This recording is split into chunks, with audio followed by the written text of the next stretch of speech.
चार अवस्थाओं में जो चौथी अवस्था है वो बड़ी विचित्र अवस्था। पहली है बचपन, दूसरी है जवानी, तीसरी है अधेड़ी और चौथा है बुढ़ापा।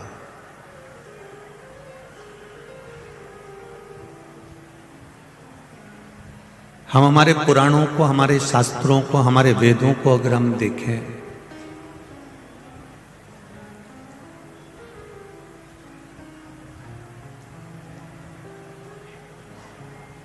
तो ऐसा नहीं है कि प्रथम अवस्था में जैसे प्रहलाद जी ने या ध्रुव जी ने, मीराबाई ने, कर्माबाई ने, नामदेव जी ने, नरसिंह मेहता जी ने, तुकाराम जी ने भगवान को प्राप्त किया।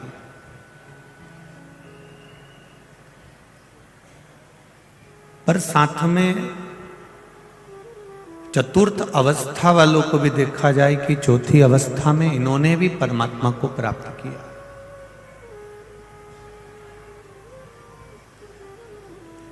नंद बाबा ने चौथी अवस्था में भगवान कृष्ण को प्राप्त किया था। दशरथ जी ने चौथी अवस्था में मेरे राम जी को प्राप्त किया था। कदर्म बाबा ने चौथी अवस्था में कपिल बाबा को प्राप्त किया था। आंत्री बाबा ने चौथी अवस्था में दत्तात्रेय भगवान को प्राप्त किया था।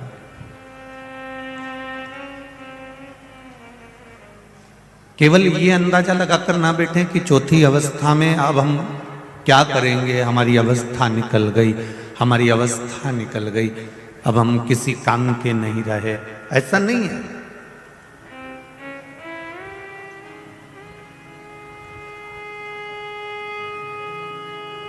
दशरथ जी ने चौथी अवस्था में राम जी को प्राप्त कर लिया था। नंद बाबा ने चौथी अवस्था में भगवान कृष्ण को प्राप्त कर लिया था। शिव महापुराण की कथा कहती है जब 60 वर्ष की अवस्था आती है, गवर्नमेंट भी जब रिटायर कर देती है,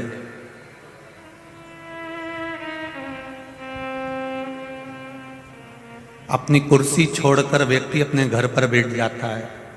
बैंक में सर्विस कर रहे हो, चाहे कंपनी में सर्विस कर रहे हो, चाहे तुम किसी प्रशासन में सर्विस कर रहे हो, अभी तक तुम्हारे सिग्नेचर से काम होता था और कुर्सी पे धमक से बैठकर तुम सिग्नेचर करते थे और वो सिग्नेचर तुम्हारा बहुत काम आता था।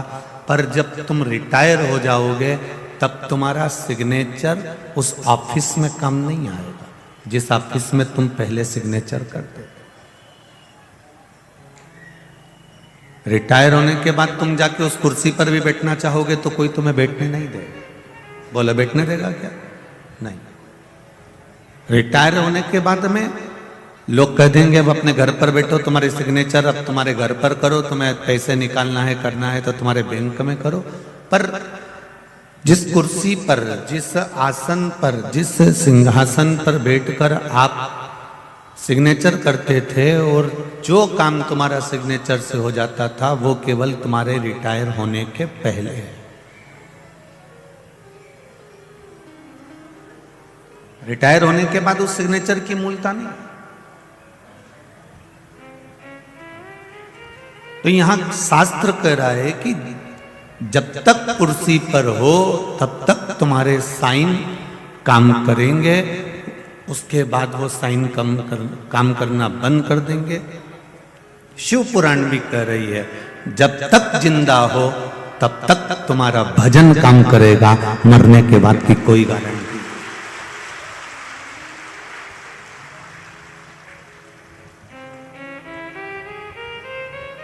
मरने के बाद तुमने अगर गुलाब जामुन खिलाई भी है, उसको मिली कि नहीं मिली है अपन नहीं कह सकते।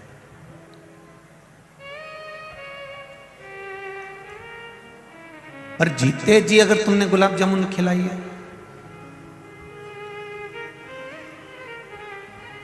जीते जी अगर तुमने भगवान का भजन करा है, जीते जी अगर तुमने मंत्र जाप करा है, जीते जी पंचाक्षर मंत्र नमः शिवाय, षडाक्षर मंत्र ओम नमः शिवाय, द्वादश अक्षर मंत्र ओम नमो भगवते वासुदेवाय, 2 अक्षर का मंत्र, राम 2.5 अक्षर का मंत्र, कृष्ण या श्री शिवाय नमस्तुभ्यम भी अगर तुम जपे हो तो ये तुम्हारे संग चलने वाला,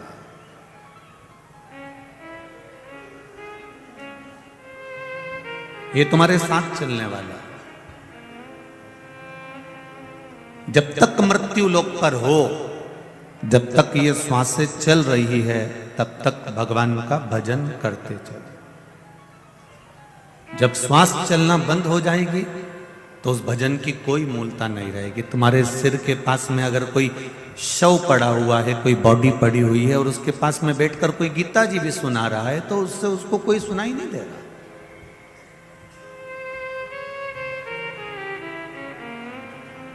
मरने के बाद अगर कोई तुमको अच्छे कपड़े भी पहना दे, अब तुमने देखा तो होगा, सब समझदार हो, ऐसे तो हो नहीं कि मरने के बाद जब अर्थी पर लेकर आते हैं, चिता पर लेटाने का जब समय आता है, अर्थी पर ले जाने का जब समय आता है, तो कितने अच्छे अच्छे कपड़े पहना कर ले जाते हैं, उसको पूरा श्रृंगार भी करेंगे।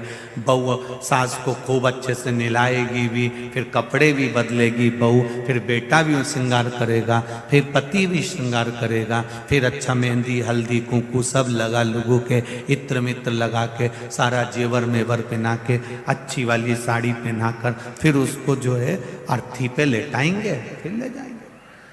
अब मरने के बाद बहू ने इतना अच्छा श्रृंगार करा, मरने के बाद बहू ने स्नान कराया, मरने के बाद बहू ने चोटी भी करी, मोहल्ले के लोगों ने कहा सास की चोटी कर बिचा, तेल लगा सास को, तो मरने के बाद सास को तेल लगाया ने, चोटी करी ने, फिर मुंह में दही पेड़ा खिलाया ने के बाद उनको फिर अच्छी साड़ी पहना कर विदा करी, और सारे रिश्तेदार आए तो वो भी एक एक साड़ी लेके आए ने, समधी जी की साड़ी लगेगी ने, बियाई जी की साड़ी लगेगी ने, बियाई जी की साल लगेगी ने, समधी जी की साल लगेगी। ये बियाई जब जिंदा था समधी तब कहाँ चले गया था?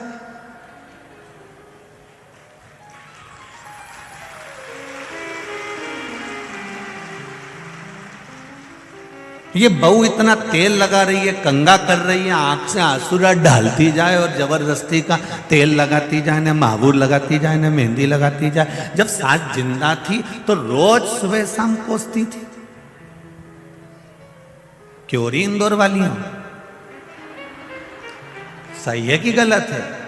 जब जिंदा थी तो फिर जब तो खूब कोसा।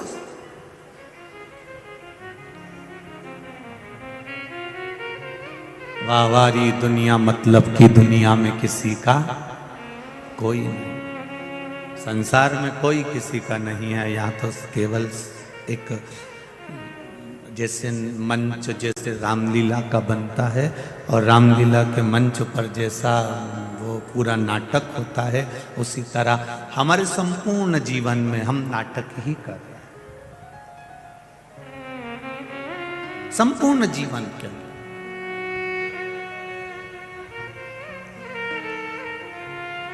10-12 दिन सब रो लेते हैं, 12 दिन पूरे होते हैं, फिर सब आलू चना की सब्जी और पूड़ी, रायता, नुक्ती, सेव, कहीं कहीं पे गुलाब जामुन और कहीं कहीं खोपरा पाक।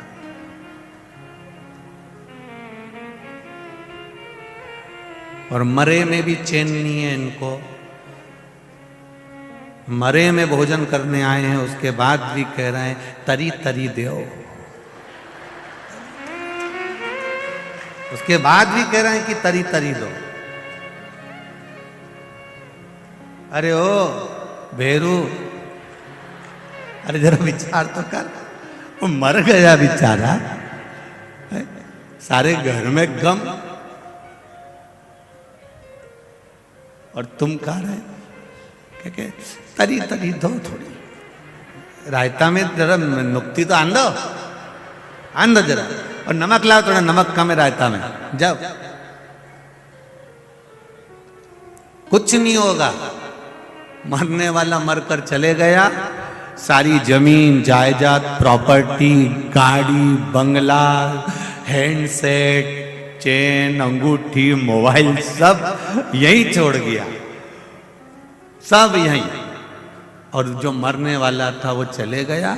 उसको बापड़ा को कई नहीं, थोड़ी सी गाय का घी और शक्कर और कंडा जला के ऊपर धूप दे दी, बाकी का सब तरी तरी खा रिया है और बेचारा वो घी शक्कर खा रिया। और इसमें ताली बजाने की कोई बड़ी बात नहीं थी। इसमें सोचने वाली बात है कि जैसे उसके साथ हुआ वैसा कि वैसा ही चाहे हम हो चाहे आप हो, संसार के प्रत्येक व्यक्ति के साथ वही होने वाला है। इसलिए जीते जी राम का नाम ले लो, जीते जी भगवान का भजन कर लो, जीते जी शिव मंदिर चले जाओ, जीते जी भगवत स्मरण करो। मरने के बाद का कोई प्रमाणता नहीं है, आप जीते जी करो।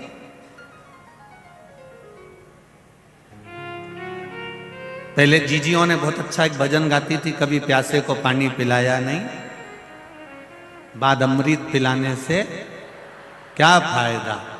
आगे क्या है इसमें, कभी गिरते हुए को, हाँ, बाद में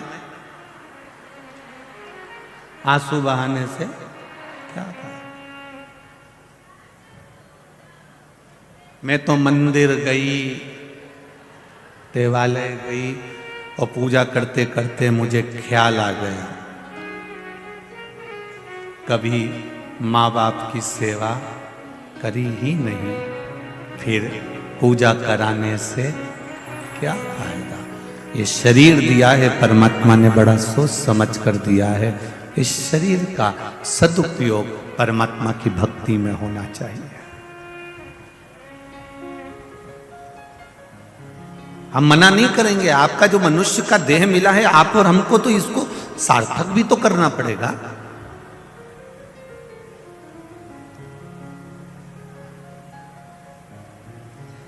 अगर ये मनुष्य का देह सार्थक नहीं हुआ, मानव का शरीर सार्थक नहीं हुआ, मानव का शरीर अगर सार्थकता की ओर नहीं गया तो जीवन बेकार। करो नौकरी, खूब दिल से करो, पर एक नौकरी मेरे परमात्मा की भी करिए, एक नौकरी मेरे भगवान की भी करिए। जब परमात्मा की नौकरी करोगे, और जो तुमने गवर्नमेंट की या प्राइवेट जो भी नौकरी करी है उसमें एक अंतर है। जो प्राइवेट नौकरी या सरकारी नौकरी या नौकरी या धंधा जो तुमने करा, वो सब अपने पत्नी, अपने बच्चों और अपने परिवार के लिए करा। जो दुकान पर बैठकर कमाते हो, क्या तुम पूरा की पूरा जो तुमने कमाया अपने ऊपर खर्च कर लेते हो? बोलो जरा, होता है ऐसा? नहीं। 10,000 रुपए कमाई करी तुमने दुकान पर बैठकर या नौकरी में, तो 10,000 तुमने अकेले अपने ऊपर खर्च नहीं करा।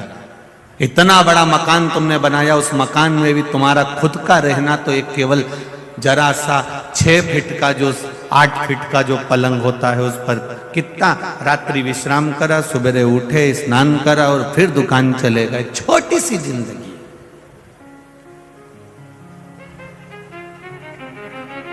जितना कमाया तुमने उतना परिवार के लिए कमाया।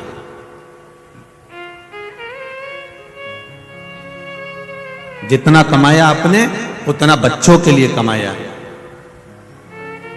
पर जो दुकान पर, नौकरी में, सर्विस में, आपने व्यापार में जो कमाया वो पत्नी और बच्चों के लिए कमाया। पर ये शिव महापुराण के पंडाल में बैठकर, टीवी के सामने 3 घंटा बैठकर, मोबाइल हाथ में लेकर, यूट्यूब फेसबुक पर कथा सुनकर ये जो कमाई कर रहे हो, ये कमाई तुम्हारी बच्चों और पत्नी की, परिवार की नहीं, खुद की, अपनी स्वयं की कमाई है।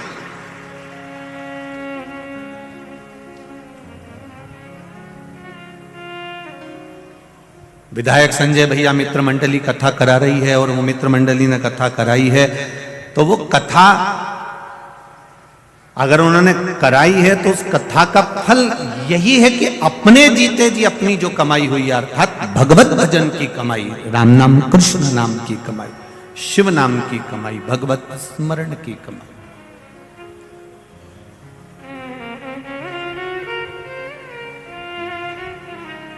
शुक्ला परिवार में भी अगर बहुत हुई होंगी तो भागवत बहुत हुई होंगी।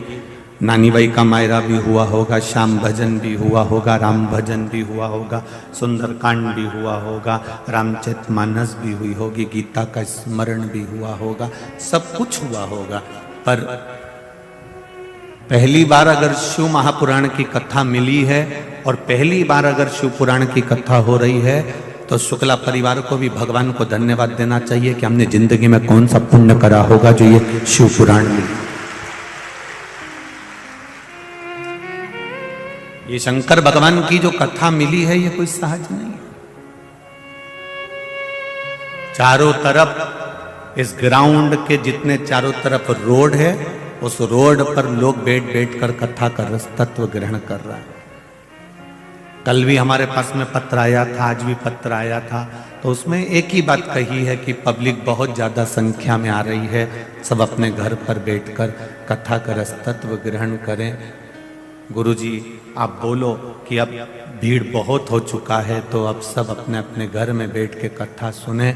और हमने रायपुर में जब ज़्यादा भीड़ हो गई थी तो वहाँ से कह दिया था कि कानपुर में कथा सुन लेना। कानपुर में ज़्यादा भीड़ हो गई थी तो हमने उनसे कह दिया था तुम इंदौर में सुन लेना। अब इंदौर में भीड़ ज़्यादा हो गई तो हम कहे तुम 3 तारीख से 9 तारीख तक जो बड़ौदा गुजरात में कथा है उधर सुन लेना। पर निवेदन है थोड़ा व्यवस्थित।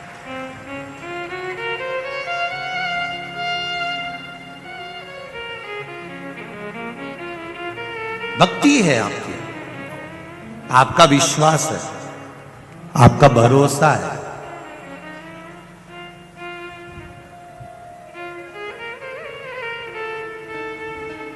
और जब विश्वास प्रबल होता है ना तभी परमात्मा की कृपा होती है। 12 ज्योतिर्लिंग शिव महापुराण की कथा चल रही है, उसमें तीसरे नंबर के ज्योतिर्लिंग का वर्णन आता है श्री महाकालेश्वर भगवान का।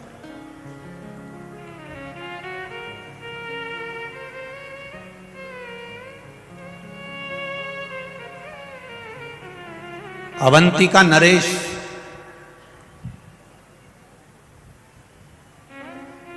जो साधारण नहीं है महाराज,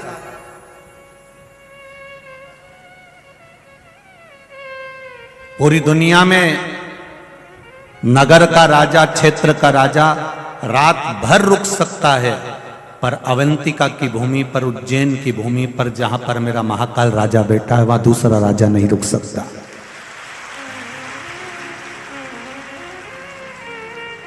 और ये उज्जैन की धरा, उज्जैन की भूमि, अवंतिका नरेश की पावन धरा आपको ये नहीं कह रही है कि ये कथा है केवल कि उज्जैन में एक राजा बैठा है तो दूसरा राजा वहां नहीं रुक सकता। ये आपको सीखना चाहिए।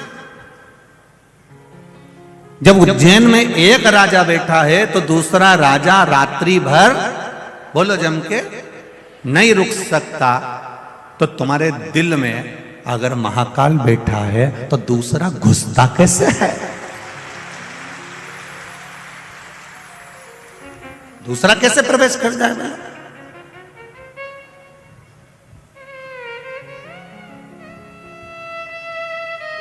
कई लोग कहते हैं धर्म परावर्तन हो रहा है, धर्म परावर्तन हो रहा है, लोग धर्म बदल रहे हैं, धर्म बदल रहे हैं, कोई हमारे सनातन धर्म को तोड़ा जा रहा है। दूसरे हम कहते हैं एक बार उसके दिल में, एक बार उसकी चित्त वृत्ति में, एक बार उसके मन में अगर देव अधिदेव महादेव आकर बैठ गए तो ये मेरा विश्वास है जब एक राजा बैठ जाता है तो दूसरा घुस ही नहीं पाता है।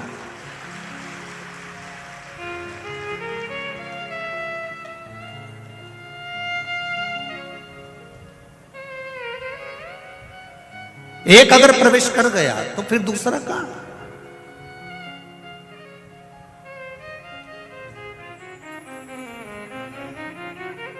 और जो एक बार अगर परमात्मा की कथा में पहुंच गया, एक बार भगवान शिव की भक्ति में पहुंच गया, एक बार भगवान शंकर की अविरल भक्ति भक्ति की ओर पहुंच गया, जो एक बार भगवान शंकर से जुड़ गया, जो एक बार अपने घर पर पार्थिव शिवलिंग का निर्माण करने लगा या पूजन करने लगा या शंकर जी के मंदिर जाकर एक लोटा जल चढ़ाने लगा या भूल से भी एक बेलपत्री वो भगवान शिव के मंदिर पर चढ़ाकर आ गया, तो ये निश्चित है कि उसके दिल में मेरा महाकाल राजा विराजमान हो चुका है, अब वो भटकेगा नहीं, ये निश्चित था।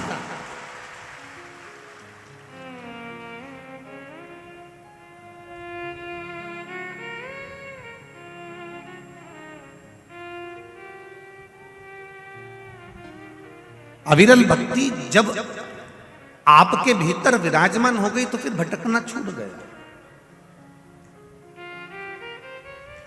अपनी कीमत भी तो पहचानो कि हम कितने कीमती हैं।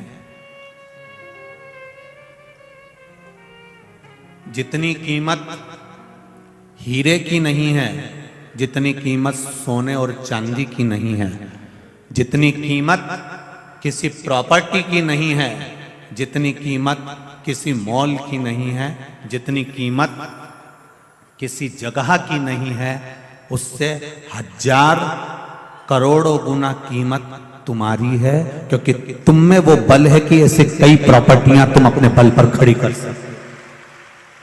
ऐसे कितने हीरे और कितने सोना चांदी, अंबानियां, प्लाट, मकान, मॉल एक अकेला व्यक्ति अपने बल पर खड़ा कर सकता है। वो चेतना, वो बल परमात्मा ने तुम्हें देकर भेजा।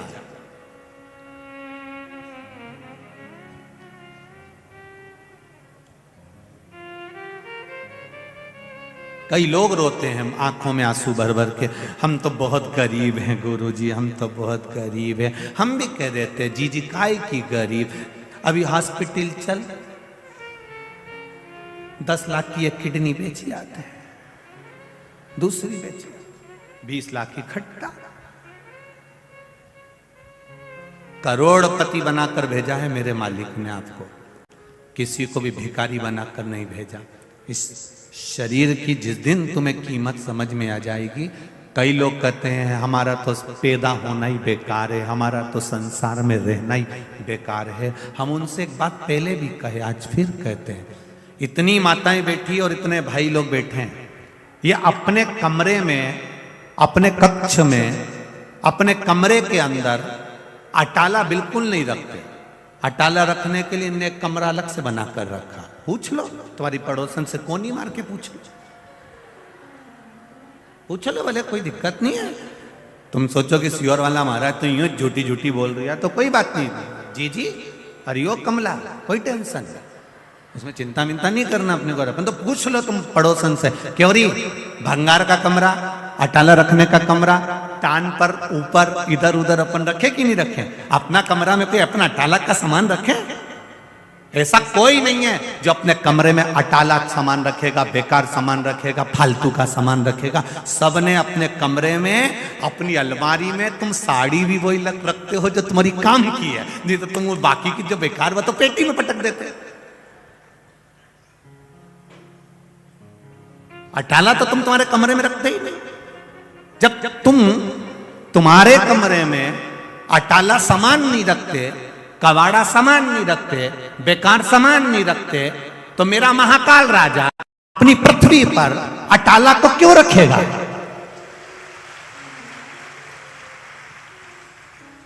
बैकुंठ भगवान विष्णु का है, ब्रह्मलोक ब्रह्मदेव का है, इंद्रलोक इंद्रदेव का है, पर मृत्यु लोक तो मेरे महादेव का है। ये उसका घर है, उसका कमरा है।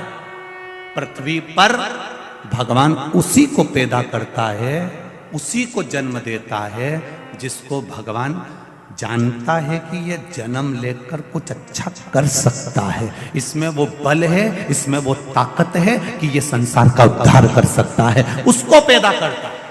नहीं तो करता ही नहीं। वो तो कई माताओं के गर्भ में 4 महीने का, 6 महीने का, 8 महीने का, 15 महीने का, देखो बच्चा शांत हो जाए, 6 महीना 9 महीने का बच्चा हुआ शांत हो गया, कई पैदा होके शांत हो जाए, कई 2 महीने का शांत हो जाए।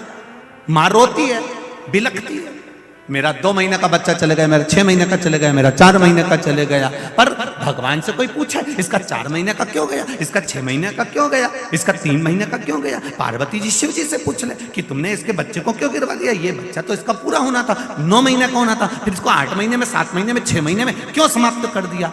शंकर भगवान बोले मुझे अपने घर में अटाला नहीं रखना, जो काम का होगा उसी को मैं रखूंगा, जो काम का नहीं है उसको मैं नहीं रखूंगा। कितना झगड़ा हुआ एक बार पार्वती जी का शिव जी के साथ में। शाम का समय था, पार्वती जी भगवान शंकर जी के साथ में घूमने निकली थी। भ्रमण करते करते माता पार्वती जी ने एक बच्चे को देखा जिसके हाथ विकलांग थे, हाथों से विकलांग था। सारे बच्चे नदी में कूद कूद कर नहा रहे थे, तालाब में कूद कूद कर नहा रहे थे। ये बेचारा घाट पर बैठा हुआ, हाथ विकलांग थे, तो ये बेचारा देख रहा था। पार्वती जी को दया आ गई। पार्वती जी ने कहा भोलेनाथ ये बेचारे के हाथ आप देख क्यों नहीं देते? कितना दुखी हो रहा है, इतना सा बच्चा हो रहा, कितना दुखी हो रहा। शिव जी बोले नहीं पार्वती, ब्रह्मा जी ने लिखा है इसके भाग्य में पूर्व का अगर कोई कर्म होगा उसके कारण बस इसको तकलीफ भोगना पड़ रही है, तो मैं हाथ नहीं दे सकता। पार्वती जी आई कैलाश पर, उन्होंने भोजन करना बंद कर दिया। शंकर भगवान ने कहा पार्वती कुछ भोजन करो। नहीं, जब तक उस बच्चे के हाथ नहीं आ जाते तब तक मैं भोजन नहीं करूं। शंकर जी बोले पार्वती थोड़ा समझो, किसी कारणवश देना होता तो मैं खुद दुख काट देता, मैं दे देता, परंतु नहीं। पार्वती जी बोली मेरे कहने पे देना पड़ेगा। शिव जी ने कहा ठीक है। शंकर भगवान ने तथास्तु करा, उसके दोनों हाथ अच्छे कर दिए। दूसरे दिन वो नदी में नहाने गया, तालाब में नहाने गया। जैसे ही नदी तालाब में नहाने गया, दूसरे जो बच्चे पानी में तैर रहे थे, दूसरे बच्चे जो पानी में नहा रहे थे, नहाते नहाते उन बच्चों को दूसरा जो जिसको माता पार्वती के कहने पर देवाधिदेव महादेव ने हाथ दिया था,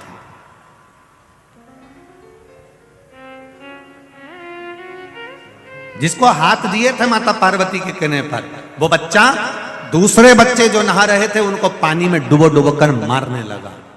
पूरे गांव में लोग रो रहे हैं, पूरे गांव में हाहाकार मची है, सब तरफ लोग आंसू बहा रहे हैं। पार्वती जी आज शिव जी के साथ में घूमने निकली तो पूछा प्रभु ये क्या हो रहा है, ये पूरा गांव क्यों रो रहा है? कहा इनके बच्चे मर गए। इतने सारे घर में बच्चे मर गए, किसने मारा? इन बच्चों को कौन ने समाप्त करा? कहा जिसको तुमने हाथ दिलवाए हैं वापिस, उसने इनको समाप्त। मरने के बाद क्या वापिस दूसरी बार मनुष्य का शरीर मिल जाएगा क्या? नहीं। ये मानव का जो शरीर मिला इसकी कीमत समझो, और जिस दिन इसकी कीमत तुम्हें समझ में आ गई, जिस दिन इसकी कीमत तुम्हारे जीवन में समझ में आ गई, फिर आपको जीवन में कभी दुख नहीं। एक पत्र आया है, देखिए।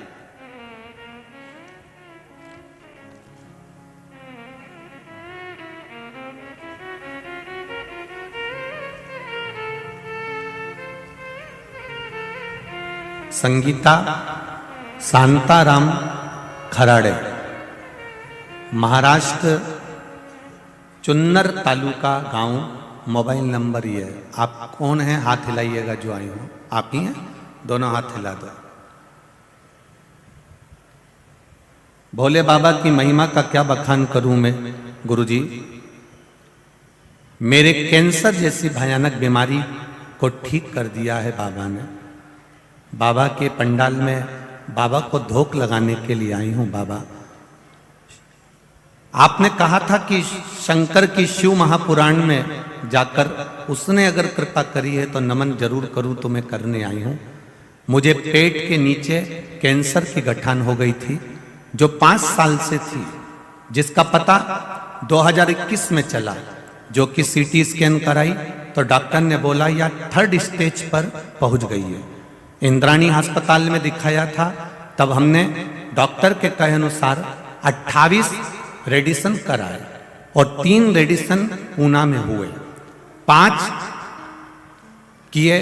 इस बीच मुझे कोरोना भी हो गया, फिर हमने डॉक्टर को दिखाया तो 40 दिन के बाद फिर सीटी स्कैन हुआ। डॉक्टर ने बोला कि कैंसर पूरे शरीर में फैल गया है और पूरे शरीर में कैंसर फैल गया है और शरीर के सब अंग खराब हो गए हैं। इस सब का अब कोई इलाज नहीं है, खर्चा भी बहुत हो जाएगा 4-5 लाख का, बचना तो निश्चित नहीं है।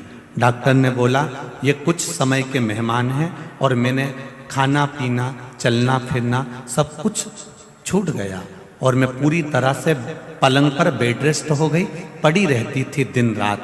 गुरुदेव, फिर एक दिन मेरे व्हाट्सएप पर किसी का मैसेज आया कि प्रदीप मिश्रा जी की शिव पुराण सुनो।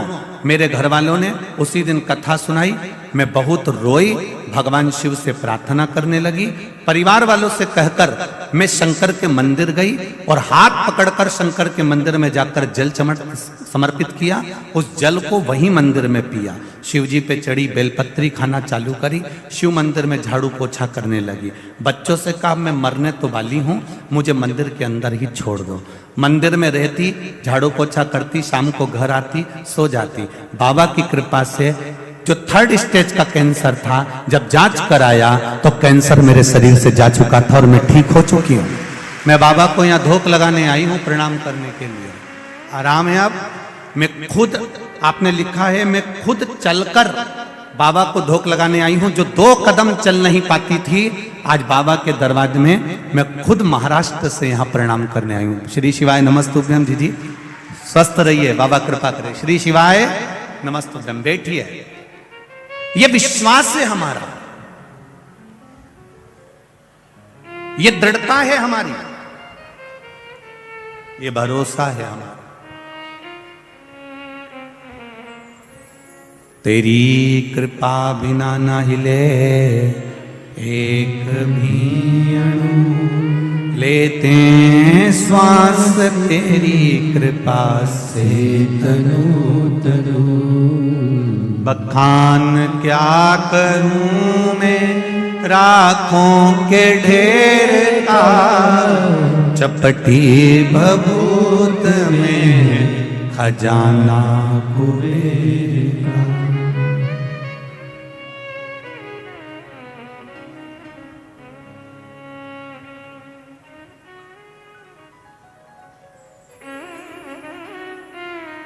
कोई ने एक मैसेज में लिखा, उसने हमको बताया कि गुरुदेव, लोग कह रहे हैं कि बताओ रोड पर लोग बैठे हुए हैं, उनको आज दिख तो है ही नहीं रहा।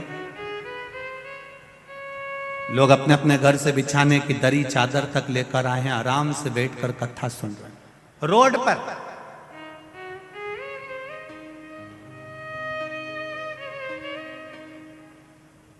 ये इंदौर के इतिहास की पहली कथा है जहां रोड पर बैठकर लोग कथा श्रवण।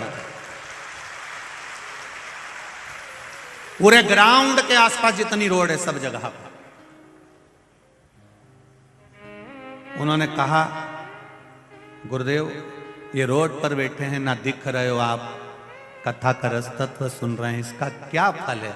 हमने कहा हमारे पूर्वजों ने एक बात हमको सिखाई थी, अभिषेक करने भले शंकर जी के पास एक अकेला व्यक्ति बैठ जाए, हजारों के लोग अगर अभिषेक का लाभ लेना चाहते हैं तो हमारे पूर्वजों ने सिखाया है कि जो जलाधारी ऊपर रहती है, जिसमें जल डाला जाता है, श्रृंगी से पानी चढ़ाया जाता है, उसमें एक डोरा बांध दिया जाता है। वो डोर जितना लंबा चले जाता है, उसको लोग जितना स्पर्श कर लेते हैं, उतना उस अभिषेक का फल जितना जजमान को मिल रहा है उतना ही उसको भी प्राप्त होता है। ये शिवपुराण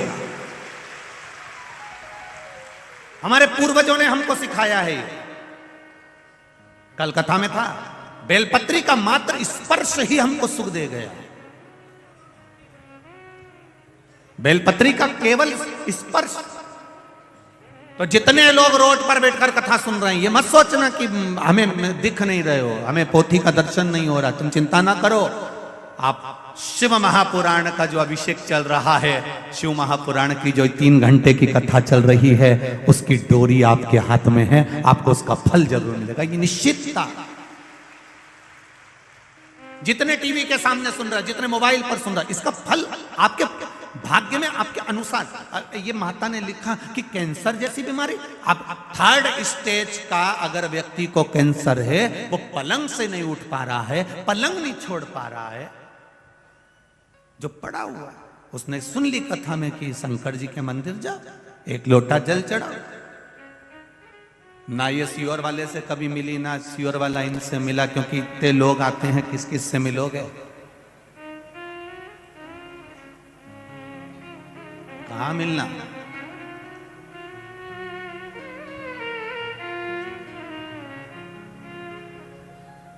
समय नहीं इतना आपके पास भी कि आप हमसे मिले और या हम आपसे मिले, इतना समय किसी के पास नहीं।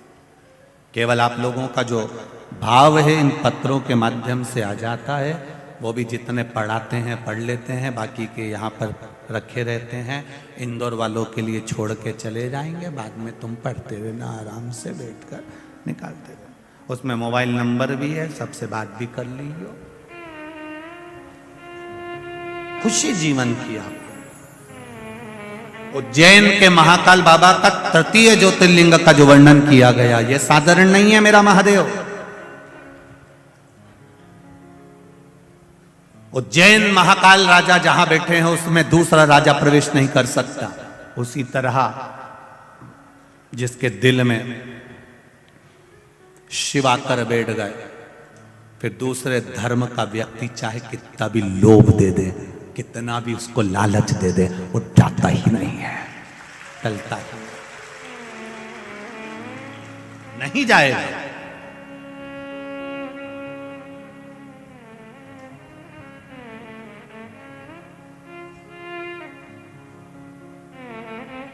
पीने वाले व्यक्ति को कितना भी समझा लो, वो शाम के समय चकमा देकर मैं खाने पहुंच ही जाता है।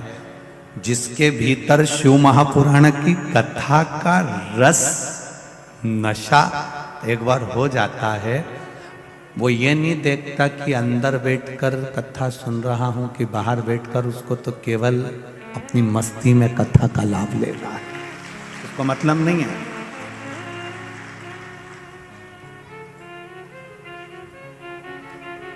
शिव भक्ति का जो बल है वो साधारण बल है। कितना सुंदर वृत्तांत कहा।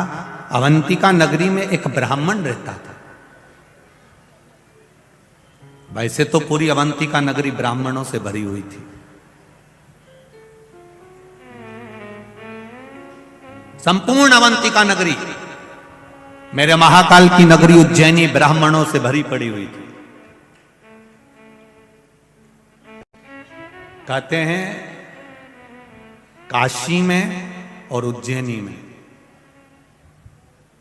ये दो जगह पर सबसे ज्यादा ब्राह्मण जन निवास करते थे, और उज्जैनी पूरी ब्राह्मणों से भरी पड़ी हुई थी। एक ब्राह्मण उस उज्जैनी, सारे ब्राह्मण कर्मकांडी थे, पूजन करते थे, अर्चना करते थे, संध्या करते थे, भगवत भजन करते थे, स्मरण करते थे, भगवान से लाड लड़ाते थे, शिव आराधना में लगे रहते थे, भगवान की अविरल भक्ति में लगे रहते थे, सब शिव में डूबे हुए,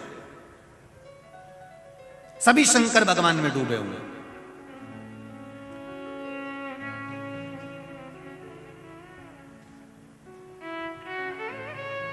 पहले था क्या? केवल एक देव, अधिदेव महादेव। त्रेता आया तब मेरे राम जी आए, द्वापर आया तब मेरे, जम के बोलो जरा, भगवान कृष्ण आए।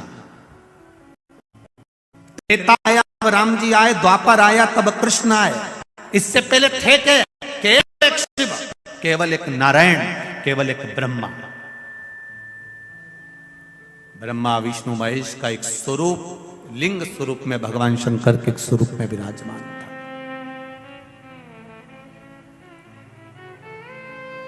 अब पूरे अवंतिका में ब्राह्मण ही ब्राह्मण। एक ब्राह्मण एक ऐसा था जिसको वेद की प्रियता थी, जिसको भजन की प्रियता थी, जिसको भक्ति की प्रियता।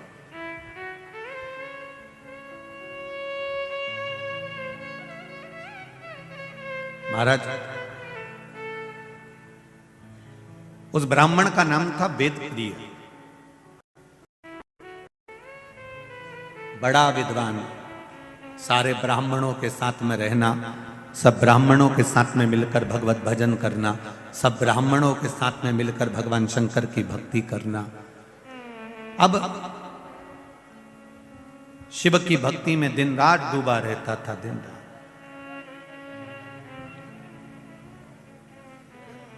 उसी समय पर रत्नमाल पर्वत पर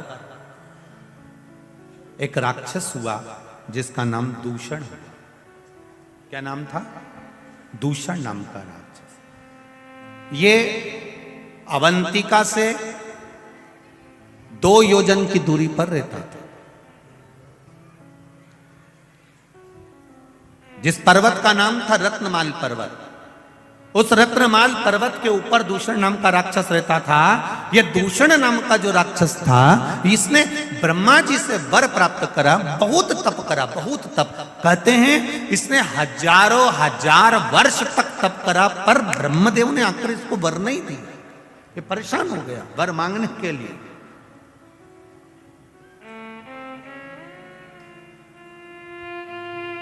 आखिरी में ब्रह्मा जी को फिर आना पड़ा और ब्रह्मा जी ने कहा मांग तुझे क्या चाहिए।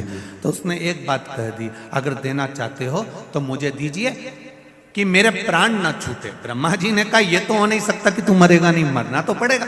जन्म लिया है, मृत्यु लोक में आए हो, इस पृथ्वी पर अगर जन्मे हो तो मरना निश्चित है। यह आपको पहले भी कथा में कहा कि बादाम खाओगे तो भी मरोगे, नी खाओगे तो भी मरोगे, रोटी खाओगे तो भी मरोगे, नी खाओगे तो भी मरोगे, कथा सुनोगे तो भी मरोगे, नी सुनोगे तो भी मरोगे। हाँ, कहीं का महाराज तुम्हें गारंटी दे दे कि तुम कथा सुनोगे तो नहीं मरोगे, तो हमको भी मिला देंगे, हम और 25-50 साल ज्यादा कथा और बात चलेंगे, उसमें क्या दिक्कत है।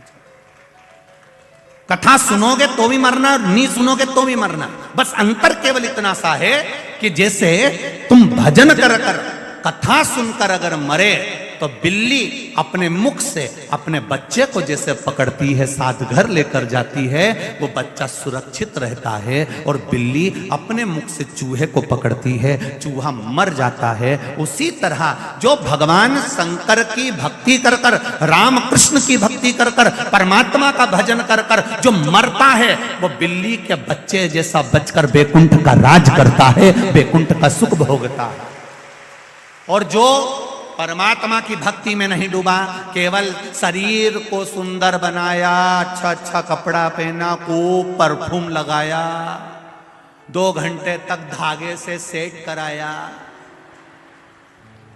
जिसने अपनी जिंदगी पूरी केवल ऐश और राम में निकाल दी, कभी मुख से राम नहीं किया, कभी मुख से कृष्ण नहीं किया, कभी मुख से शिव नहीं किया, कभी अपने बुजुर्गों का सम्मान आदर नहीं करा, कभी घर के बड़ों के सत्कार में खड़े नहीं हुए, फिर इनकी जिंदगी वो चूहे जैसी होती है जो कभी भी निपटता है तो बड़ा भयंकर निपटता है, बड़ा भयंकर।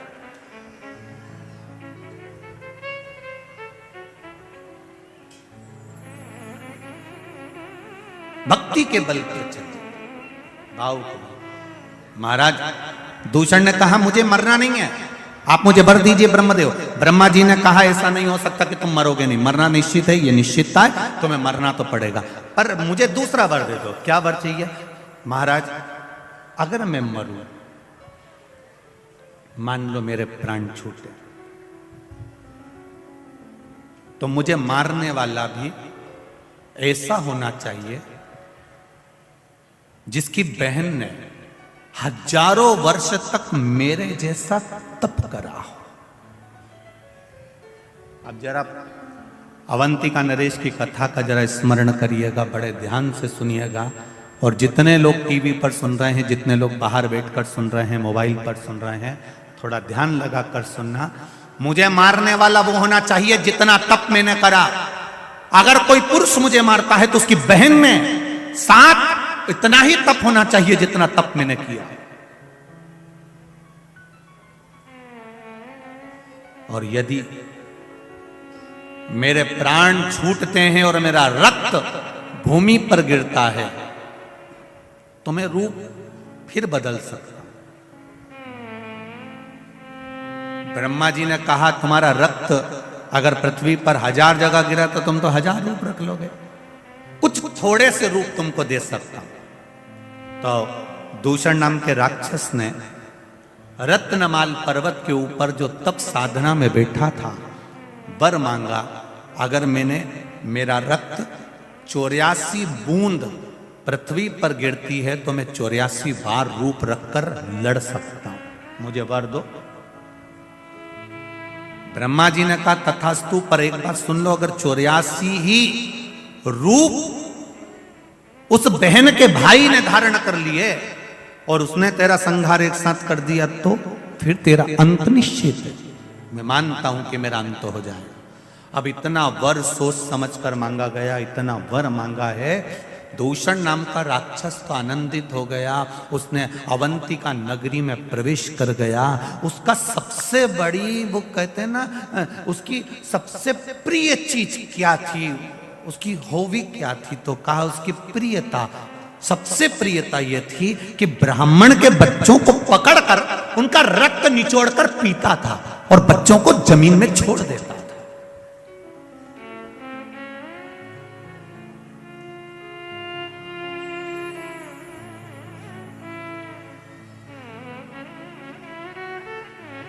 कई लोग कहते हैं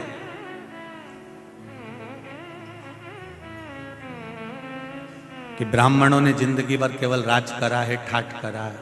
ऐसा नहीं है। पूरी पृथ्वी के जितने मंदिर हैं, देवालय हैं, जितने पूजा स्थल हैं, जितने सरोवर, जितने कुंड, जितनी नदियां, जितने तालाब, जितनी बावड़ियां हैं, इन जगह पर जाकर आप इतिहास पढ़ेंगे और सुनेंगे तो आपको मिलेगा सबसे प्रथम में बलिदान देने के लिए भी ब्राह्मण ही खड़ा होता था। निश्चितता। ये जितनी भी कथाएं होती है ना, सत्यनारायण जी की कथा देख लीजिए तो आपको मालूम पड़ जाएगा। एक गरीब ब्राह्मण था, एकादशी की कथा निकालिए, उसमें आ जाएगा एक गरीब ब्राह्मण था। सारी कथाओं को निकाल कर देखिए, उसमें लिखा मिलेगा आपको कि एक गरीब ब्राह्मण था। इस जगह पर किसी बढ़िया को नहीं बोला, इस जगह पर किसी अन्य व्यक्ति को नहीं बोला। क्यों? ब्राह्मण का नाम लेकर मार्क इसलिए करा गया जिससे ब्राह्मण अपने भीतर शांति रखता है। अगर उसका नाम लिख भी दिया तो उसको कोई चिंता नहीं है, कम से कम हमारी नाम पढ़कर लोगों को मार्ग तो मिल जाएगा, लोग संभल तो जाएंगे, लोग सुधर तो जाएंगे। ठीक है, उतना।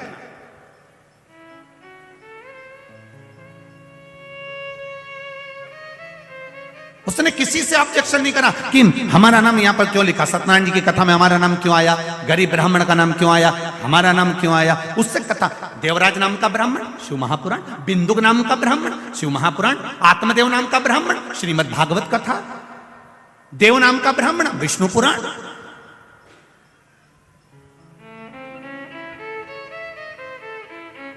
कल्याण नाम का ब्राह्मण, कुर्म पुराण। आप उठाओ, एक एक पुराण में सबसे पहले कथा चालू होती है तो वहां पर उसके क्यों, क्योंकि उससे अगर कथा का प्रारंभ हो रहा है तो कोई को ये बुरा ना लगे। कहीं अगर किसी व्यक्ति का नाम लिख देते, किसी अन्य वर्ण का स्मरण कर देते तो उनको लगता कि हमारा नाम लिख दिया, तो उन्होंने कहा इसी का लिख दो, इससे मार्ग तो मिलेगा। कोई बात नहीं है, सहनशील है, शांति का प्रतीक है, इसके भीतर धीरजता रहेगी, कोई बात नहीं। तो यहां वर्णन किया वेद प्रिय नाम का ब्राह्मण और इस दूषण नाम का राक्षस रत्नमाल पर्वत से नीचे आया। नीचे आकर अवंतिका में प्रवेश कर गया। अवंतिका में प्रवेश करते करते उसने तुरंत ब्राह्मण के बच्चों को रूप धर कर जाता था ब्राह्मण के घर में। खूब बड़ा शास्त्री बनकर जाता था और ब्राह्मण के बच्चों को कहता था कि मैं तुमको विद्या दूंगा, आपके बच्चों को मेरे साथ में लगाइए। और ब्राह्मण के बच्चों को जब विद्या अध्ययन के भाव से लेकर जाता था, उनको बाहर निकलकर निचोड़ कर रक्त पी जाता था। सारे ब्राह्मणों के घरों में रोज का हाहाकार मचा होता था, रोज रोते थे, रोज आंसू ढलते थे, प्रतिदिन शव निकलते थे, बिलखते लोग।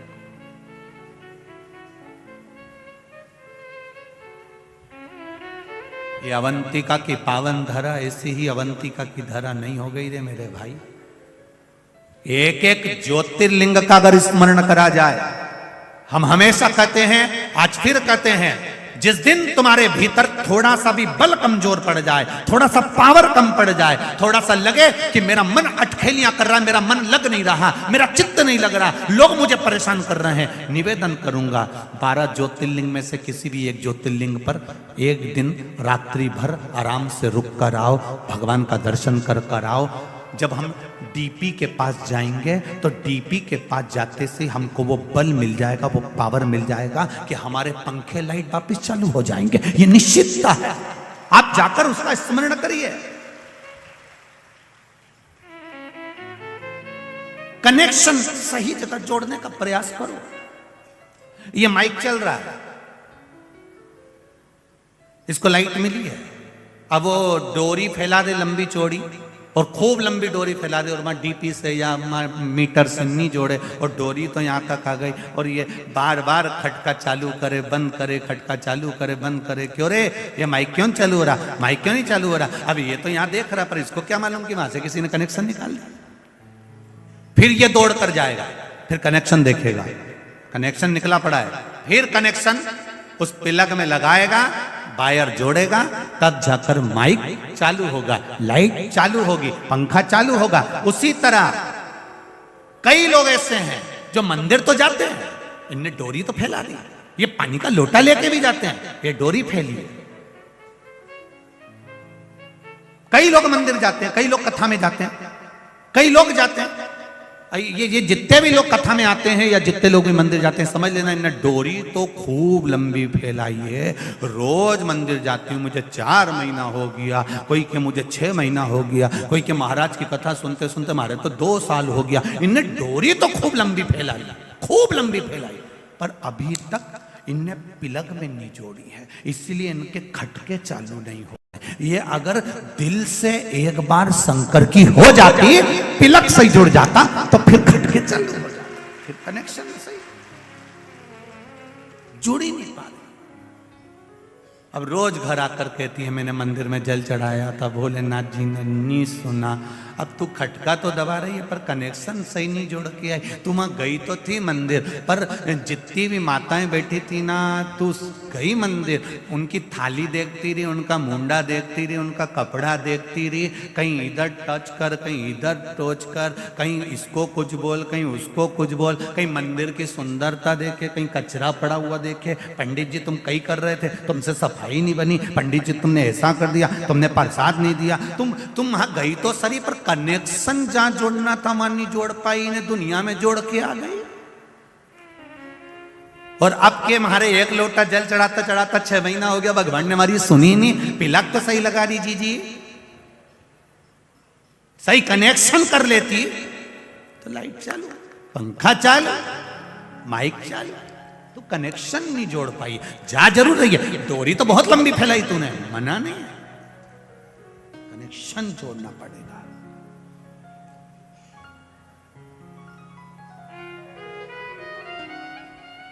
जितने भी लोग भगवान के मंदिर जाते हैं उनसे निवेदन है, दिखावे से मत जाना, बिल्कुल मत जाओ दिखावा करने के लिए, और कथा में भी भीड़ बढ़ाने के लिए बिल्कुल मत जाओ। कनेक्शन जोड़ना है हमें हमारे महादेव से। जैसे ये बहन आई, उसने कहा 3rd स्टेज का कैंसर था, पर शिवजी के मंदिर में वो लोटा लेकर, शरीर ऐसा था कि पलंग पे से उठ नहीं सकती थी, फिर भी उसके परिवार वालों के साथ हाथ पकड़ के शंकर जी के मंदिर तक गई। मतलब दिल से कनेक्शन जोड़ लिया था कि शिव पुराण में महाराज ने बोला है तो मेरा भोलेनाथ मुझे सही करेगा, अब वो करेगा। कनेक्शन जुड़ गया, सही हो गई। अब कनेक्शन ही सही नहीं जोड़ता और ये जाती रहती, ये पोछा लगाए, झाड़ू लगाए। अब कई माताएं ऐसी है कि दूसरे को दिखाने के चक्कर में झाड़ू उठा के झाड़ दे।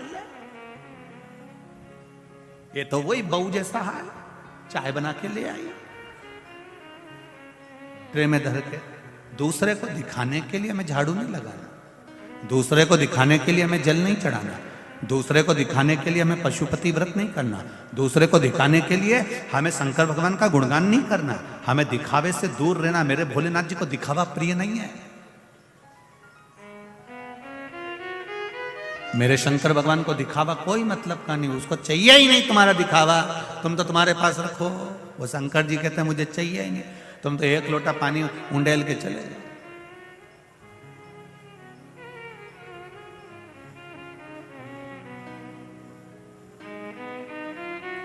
मेरे राम जी महाराज अपने मंदिर में बैठते हैं, दिन भर में एक बार तैयार होते हैं।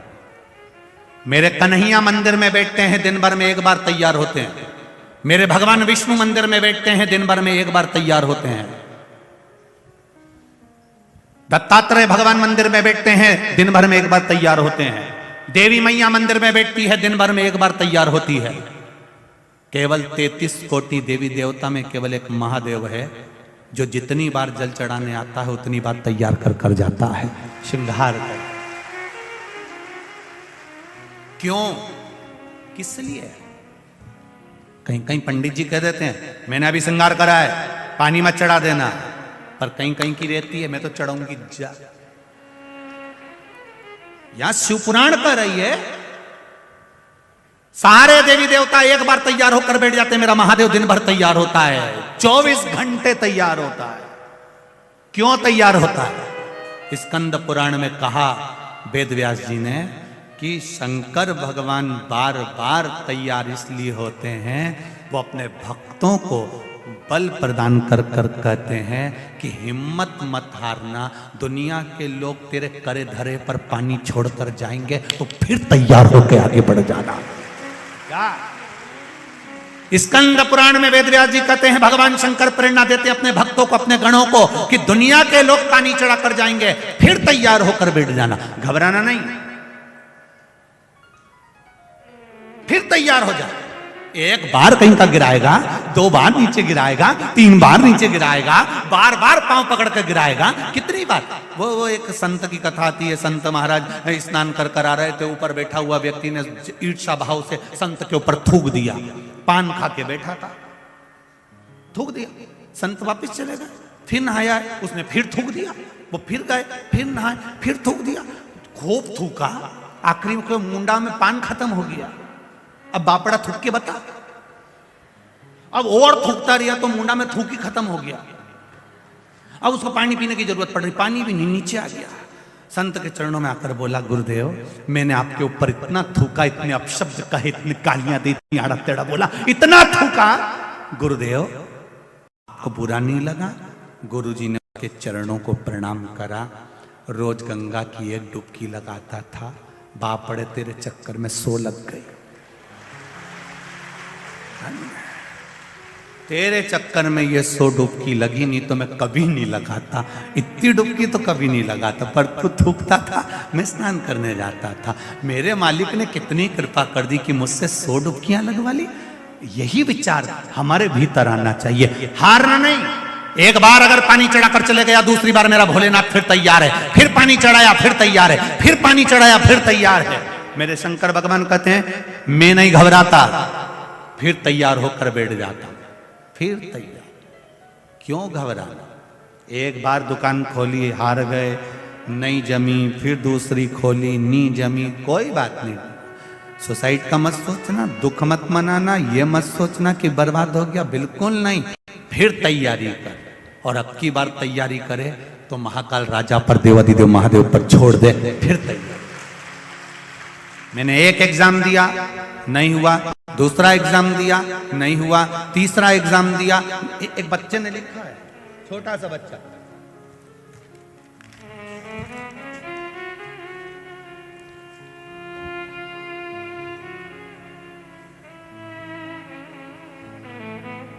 आयुष सुनेरे मेरा नाम है। आयुष कहीं बैठे हो बेटा? आप ही हो? श्री शिवाय नमस्तुभ्यम, हर हर महादेव, दोनों हाथ हिला दो एक बार। मेरा नाम आयुष सुनेरे है। मेरे पूरे परिवार की ओर से शिव महापुराण को हर हर महादेव। कक्षा 10वीं में फेल हो गया था गुरुदेव, मेरा मन पढ़ाई में नहीं लगता था, मित्रों में ज्यादा लगता था, संगति ठीक नहीं, मन नहीं लगा। बाबा की कृपा, 10वीं में आपके बल के द्वारा जो आपने शिव महापुराण में कहा उसके अनुसार मैंने फिर परीक्षा दी, और बाबा की कृपा से मैं पास की, फिर पास होने के लिए अग्रण्य हुआ। जन्मदिन घूमते घूमते मंदिर चला गया और फिर मैं शिव मंदिर में रोज जाना प्रारंभ किया। 10वीं तो आपने बताई, वैसे पास करी 2-1 साल के अनुकूल। कक्षा 12वीं में आपके द्वारा बताए गए, मुझे लगा कि एक बार मैं 10th फेल हो चुका हूँ, दूसरी बार 12वीं भी बोर्ड की है, पास हो जाऊं बड़ा मुश्किल है। पर आपने जो बेलपत्री पर शहद लगाकर बाबा को प्रतिदिन समर्पित करने का बताया था, मैंने भी पढ़ाई के साथ में, मेरे मित्रों के साथ रहता पर समय नहीं मिलता, पर जितनी पढ़ाई करी वो बेलपत्र का प्रयोग करा। गुरुदेव, फर्स्ट श्रेणी से मैं उत्तीर्ण हुआ हूं 12th में। मैं बाबा को प्रणाम करता हूं। बाबा की कृपा। बाबू श्री शिवाय नमस्तुभ्यम। हर हर महादेव। बधाई आपको बहुत बहुत। ये विश्वास जागृत होना चाहिए, आपकी भक्ति, आपका भरोसा। एक बार अगर हार गए तो क्या हुआ, दूसरी बार तैयार हो जाओ। मेरा महादेव तो 5-5 मिनट में तैयार होता है। कोई जल चढ़ाया फिर श्रृंगार गया, फिर जल चढ़ाया फिर श्रृंगार गया, मेरा महादेव फिर तैयार होकर बैठ गया। मेरे महादेव कहते हैं हिम्मत मत हारना, फिर तैयार होकर आगे बढ़ना, फिर मेहनत करना, फिर कर्म करना। बढ़ोगे, आगे जरूर बढ़ोगे, पीछे नहीं हट सकते। आग लगे बस्ती में, अपन रहो मस्ती में। दूषण नाम का वो राक्षस आया, ब्राह्मण के बच्चों को निचोड़ कर पीता। बड़ा दुखी, ब्राह्मणों ने हाहाकार मचा रहे हैं। हो क्या रहा है, हमारे बच्चे तो पढ़ने के लिए जाते थे, विद्या अध्ययन के लिए जाते थे, और बच्चा मरा हुआ मिलता क्या। सारे ब्राह्मणों की आंख में आंसू रहने लगे। अपनी अवंतिका में जरूर कोई बात है, शायद अपने को अवंतिका छोड़ना पड़ेगा। इस अवंतिका को अपन छोड़ दो। सुन लेना जरा जीजियों, जरा से इस कथा को। अपनी अवंतिका में जरूर दोष है, इसलिए अवंतिका छोड़ना पड़ेगा। ये आपके साथ में भी कई बार हुआ है। अपने घर में जरूर किसी ने कुछ कर दिया है, इसलिए अपन को घर बदलना पड़ेगा, तभी अपन उन्नति कर पाएंगे, तभी अपन उन्नति कर पाएंगे। वास्तुशास्त्री को बुलाया, वास्तु दिखाया। उन्होंने कहा ये मकान सही नहीं बना, इसकी सीढ़ी इधर से कर दो, बाथरूम का पाइप इधर कर दो, बेडरूम इधर कर दो, भोजनशाला इधर कर दो। हमने पितृ दोष भी देखा, वास्तु दोष भी देखा। शिव महापुराण कथा कहती है अपने कर्म का दोष नहीं देखा, जो हम पूर्व में कर कर आए हैं उसी के अनुसार तो फल मिलेगा। देखा हमने, सारे ब्राह्मणों ने विचार करे ये अवंतिका में जरूर कुछ है, हमें अवंतिका छोड़ना पड़ेगी। हम भी विचार करते हैं जब हमारा व्यापार नहीं चढ़ता, हमारे घर में क्लेश होता है, हमारे घर में परेशानी आती है, हमारे घर में कष्ट आता है, हमारे घर में बीमारी आती है, तब हम सोचते हैं ये मकान नहीं फल रहा, ये जमीन नहीं फल रही, ये मकान नहीं फल रहा, इसको छोड़ना पड़ेगा।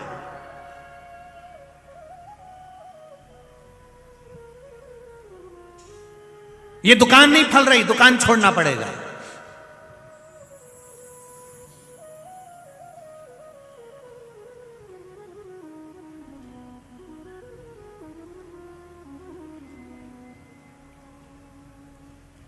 जैसा तुम सोच के बैठी हो कि ये मकान नहीं फल रहा, इसको छोड़ दो, दुकान नहीं फले तो इसको छोड़ दो, और जिस भेरू के साथ तुम्हारी शादी हुई और जिस जगदम्बा के साथ तुम्हारा ब्याह हुआ और वो नहीं फले तो ठीक है छोड़ दो। ये भी अपशब्द बोलती है, ये भी आड़ा तड़ा बोलती है, ये भी गाली देती है, ये आड़ा तड़ा बोलती है, मैं इसको छोड़ दो। नहीं, उसको निभाओ, उसको निभाना है।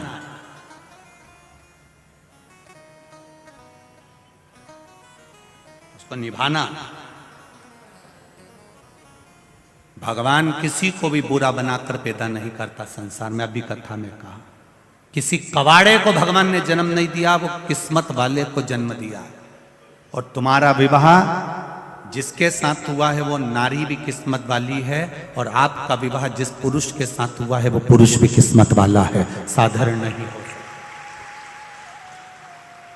ये दुनिया में दोष है, जो आपको दोष बता देते हैं कि ये इसके कदम पड़े तब से ऐसा हो गया। कई माताएं कह देती है इसका पांव पड़ा जब से हम बर्बाद हो गए, इसका चरण पड़ा जब से ऐसा हो गया। नहीं नहीं नहीं नहीं नहीं, किसी के कदम से कोई बर्बाद नहीं होता, ये अपने कर्म से बर्बाद होता है।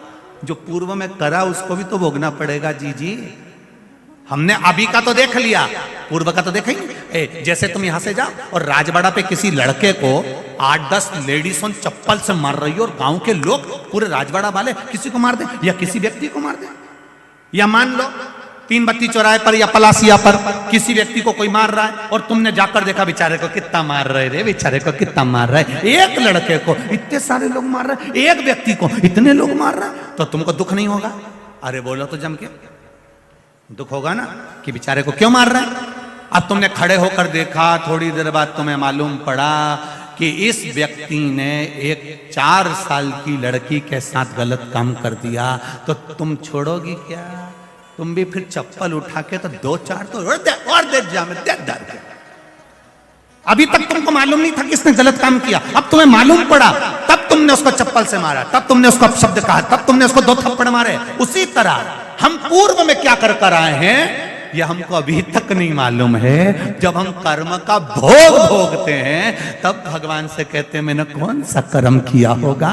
भगवान कहते हैं हेरी कमला, मैं पहले का नहीं बता सकता, नहीं तो मैं तुझे बताता जरूर। ये कर्म का भोग है जो भोगना है, हमें किसी को दोष नहीं देना है। इसका पांव पड़ा ऐसा हो गया, उसने ऐसा किया ऐसा हो गया, ये मकान नहीं फल रहा, ये दुकान नहीं फल रही, ये बेकार हो गया। जमीन महारानी, पृथ्वी भूमि कभी बुरी नहीं होती, मेरी माँ है पृथ्वी, वो तो सबका भला करती है 24 घंटे, वो कभी बुरी नहीं होती। फिर लोगों ने कह दिया उसने कुछ कर दिया होगा। मैं 3 दिन से देख रही हूं मेरे दरवाजे पर कोई नींबू पटक के जा रहा है, मैं 3 दिन से देख रही हूं। जी कैमरा लगा दे। जब कहा कैमरा लगाते तब समझ में आया, सब्जी वाला निकलता था, उसकी डलिया नीचे से टूटी गई थी, नींबू नीचे गिर जाता था, कभी कभी मिर्ची भी गिर जाती थी। तो ये भी बोली कभी कभी कोई मेरे यहां नींबू पटक, कभी कभी 3-3 मिर्ची पटक जाता, कभी तो कोई मेरे दरवाजे पे रख के चले जाता। गुरुजी हम कहते तुमको ऐसे मिलते हैं, हमारे यहां ऐसा कोई नहीं मिलता कि जो इतना नींबू पटक जानी तो हम कुबेरेश्वर धाम में अचार बनवा के सबको खिलवा दें। तुम्हारे कोई मिले नींबू पटकने वाले, मिर्ची पटकने वाले? दुनिया में किसी की सामर्थ्यता नहीं है कि कोई तुम्हारा बुरा कर दे। अगर बुरा करने वाले होते तो सबसे पहले अंबानी और टाटा को छोड़ देते, उन्हीं पर करके बैठ जाते। कौन छोड़ता? जो बड़े बड़े पद पर बैठे हैं, उहदे पर बैठते हैं, थोड़ी सी विद्या करते उनको निपटा देते, पर वो भी तो अपनी जिंदगी जी रहे हैं। ना कोई तंत्र है, ना कोई मंत्र है, ना कोई विद्या है, यह हमारे कर्मों का खेल है, उसको हमें भोगना है, उसके अनुसार हम भोग रहे हैं। इसलिए उस कर्म के खेल को समाप्त करने के लिए केवल एक सार है। मेरे गोस्वामी तुलसीदास जी ने कहा कलयुग केवल नामधारा, भगवान का नाम लिए जाओ, भजन किए जाओ। जब बार बार बार बार भजन करोगे, जैसे चप्पल काट रही है तो उसको रोज रोज रोज रोज पहनो। एक बार काटेगी उसके बाद काटेगी, अरे बोलो तो जम के, जूता काटेगा रोज पहनो, रोज पहनो। एक बार छाला होगा, एक बार कटेगी, तो अपन क्या 800 रुपए की चप्पल फेंक देंगे? काट गई आज के बाद नहीं पहनूंगी जा, तो दूसरी तैयार बैठी है, देवरानी ने कह दिया जीजी मैं पहन लूं, नहीं कहीं को पहन लेगी, मैं ही पहनूंगी, भले काटे, काटने दो। एक बार काटेगी, 2 बार काटेगी, 3 बार काटेगी, रोज रोज काटेगी, फिर छाले वाली जगह भी प्लेन हो जाएगी और चप्पल पहन के फिर अपन मटक क्या कर लेगी? फिर चप्पल अपना क्या बिगाड़ लेगी? उसी तरह एक बार दुखाएगा, 2 बार दुखाएगा, 3 बार दुखाएगा, 1 बार कष्ट आएगा, 2 बार कष्ट आएगा, 3 बार कष्ट आएगा, कितनी बार भगवान देगा? तुम भजन करते जाओ, करते जाओ, करते जाओ, भजन के बल पर वो कष्ट भी मिट जाएगा। महादेव कहेगा आजा अब मैं तुझे गले लगा लेता। कितना देगा? दे करो भजन, दूषण ने उपद्रव मचाया, ब्राह्मणों ने सोचा अवंतिका छोड़ दो। तब वेद प्रिय ब्राह्मण के पास सूचना गई, सारे ब्राह्मण अवंतिका छोड़ रहे हैं। वेद प्रिय ने कहा अवंतिका क्यों छोड़ना, ये अवंतिका तो हमारी जान है, ये पृथ्वी, ये घर, ये मकान हमारा है, हम लोगों के कहने पर इसको कैसे छोड़ दें। घर नहीं फल रहा, किसी ने कह दिया घर नहीं फल रहा, तुमने घर छोड़ दिया, अब किराए के मकान में रह रहे हो। घर बेचकर जो पैसा मिला था सारा के सारा बर्बाद हो गया, अब कर्जे में लदालूम हो गए, मकान भी किराए का, दुकान भी किराए की, सब किसी के कहने पर छोड़ दिया तुमने कि मकान अच्छा नहीं है छोड़ दो, दुकान अच्छी नहीं है छोड़ दो। मत छोड़ना, आखिरी दम तक मत छोड़ो, पड़े उसी में चलाते नहीं छोड़।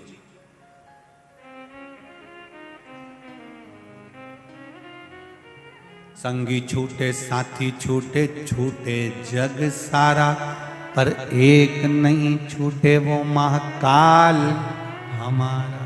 सब छूटे, छूटने दो, आपको उसमें भय व्यक्त नहीं होना चाहिए, होगा देखा जाएगा, जो होगा देखेंगे, उसमें क्या दिक्कत, उसमें क्या दिक्कत। वेद प्रिय ब्राह्मण ने कहा अवंतिका नहीं छोड़ना चाहिए, जरा सा कष्ट आए और अवंतिका छोड़ दो, ये कहां का तरीका है। अवंतिका नहीं छोड़ना, क्या करना चाहिए, भगवान शिव की आराधना करना चाहिए, शंकर भगवान की आराधना करो।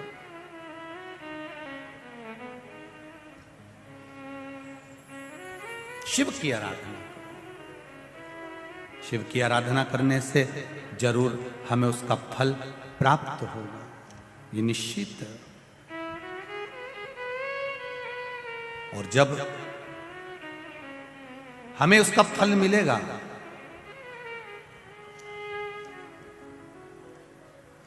और उसका आनंद हमको अवश्य प्राप्त होगा, ये निश्चित है। करो आप शिव की आराधना। कहा भगवान शंकर की आराधना करना तो हम तो पहले से कर रहे हैं। ब्राह्मण बोले रोज भगवान का आराधना करते, रोज पूजन करते, रोज अभिषेक करते, रोज अर्चना करते,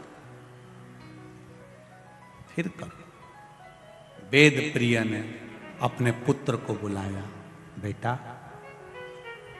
जाओ। वेद प्रिय ने कहा पुत्र आप जाओ और जाकर जरा मिट्टी लेकर आओ, पार्थिव शिवलिंग का निर्माण करेंगे। थोड़ा मिट्टी लाइए, पार्थिव शिवलिंग बनाना है, जाओ चले।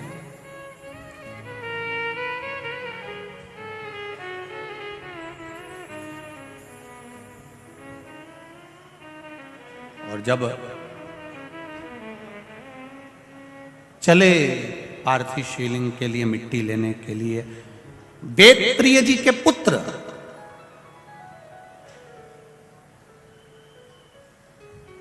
हरप्रिय आज माटी लेने के लिए जा रहा है।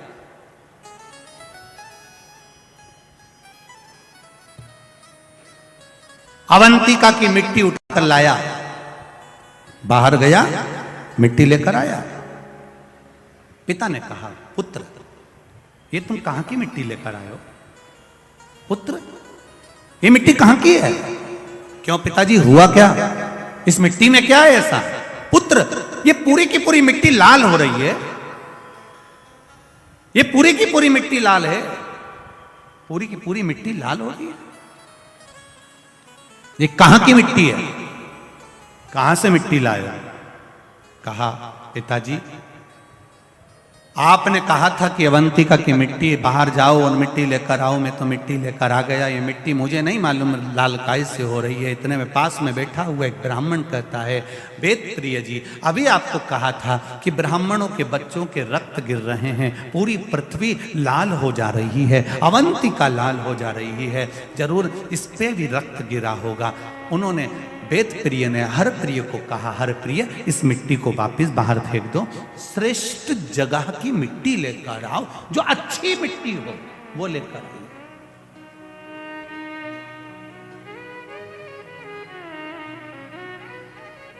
फिर सुन लीजिए जरा अच्छे से, ध्यान से सुनिएगा। कभी मौका मिले जीवन में, जब पार्थिव शिवलिंग का निर्माण करो।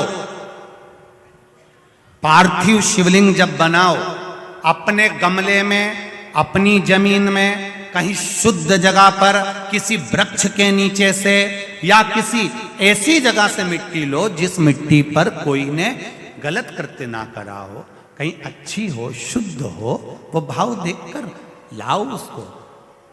गंगा का जल छीटो, नर्मदा का पानी छीटो, छिपरा का जल छीटो, जो तुम्हारे पास में पवित्र भाव हो वो छीटो। ना हो तो उसमें बड़े आनंद के साथ सादे जल का गंगा, यमुना, सरयू, छिपरा, सरस्वती सबका स्मरण कर कर जल छीटो और उसको शुद्ध बनाओ,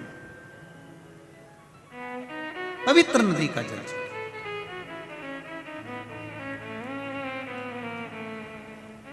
अब लोग क्या करते हैं कि मिट्टी चाहिए तो ये जो बीच में डिवाइडर नहीं बने होते रोड के बीच में, जहां पेड़ पौधे लगे होते हैं, वहीं की मिट्टी ले जाते हैं। अब हमने कई बार देखा गाड़ी से चलने वाला तो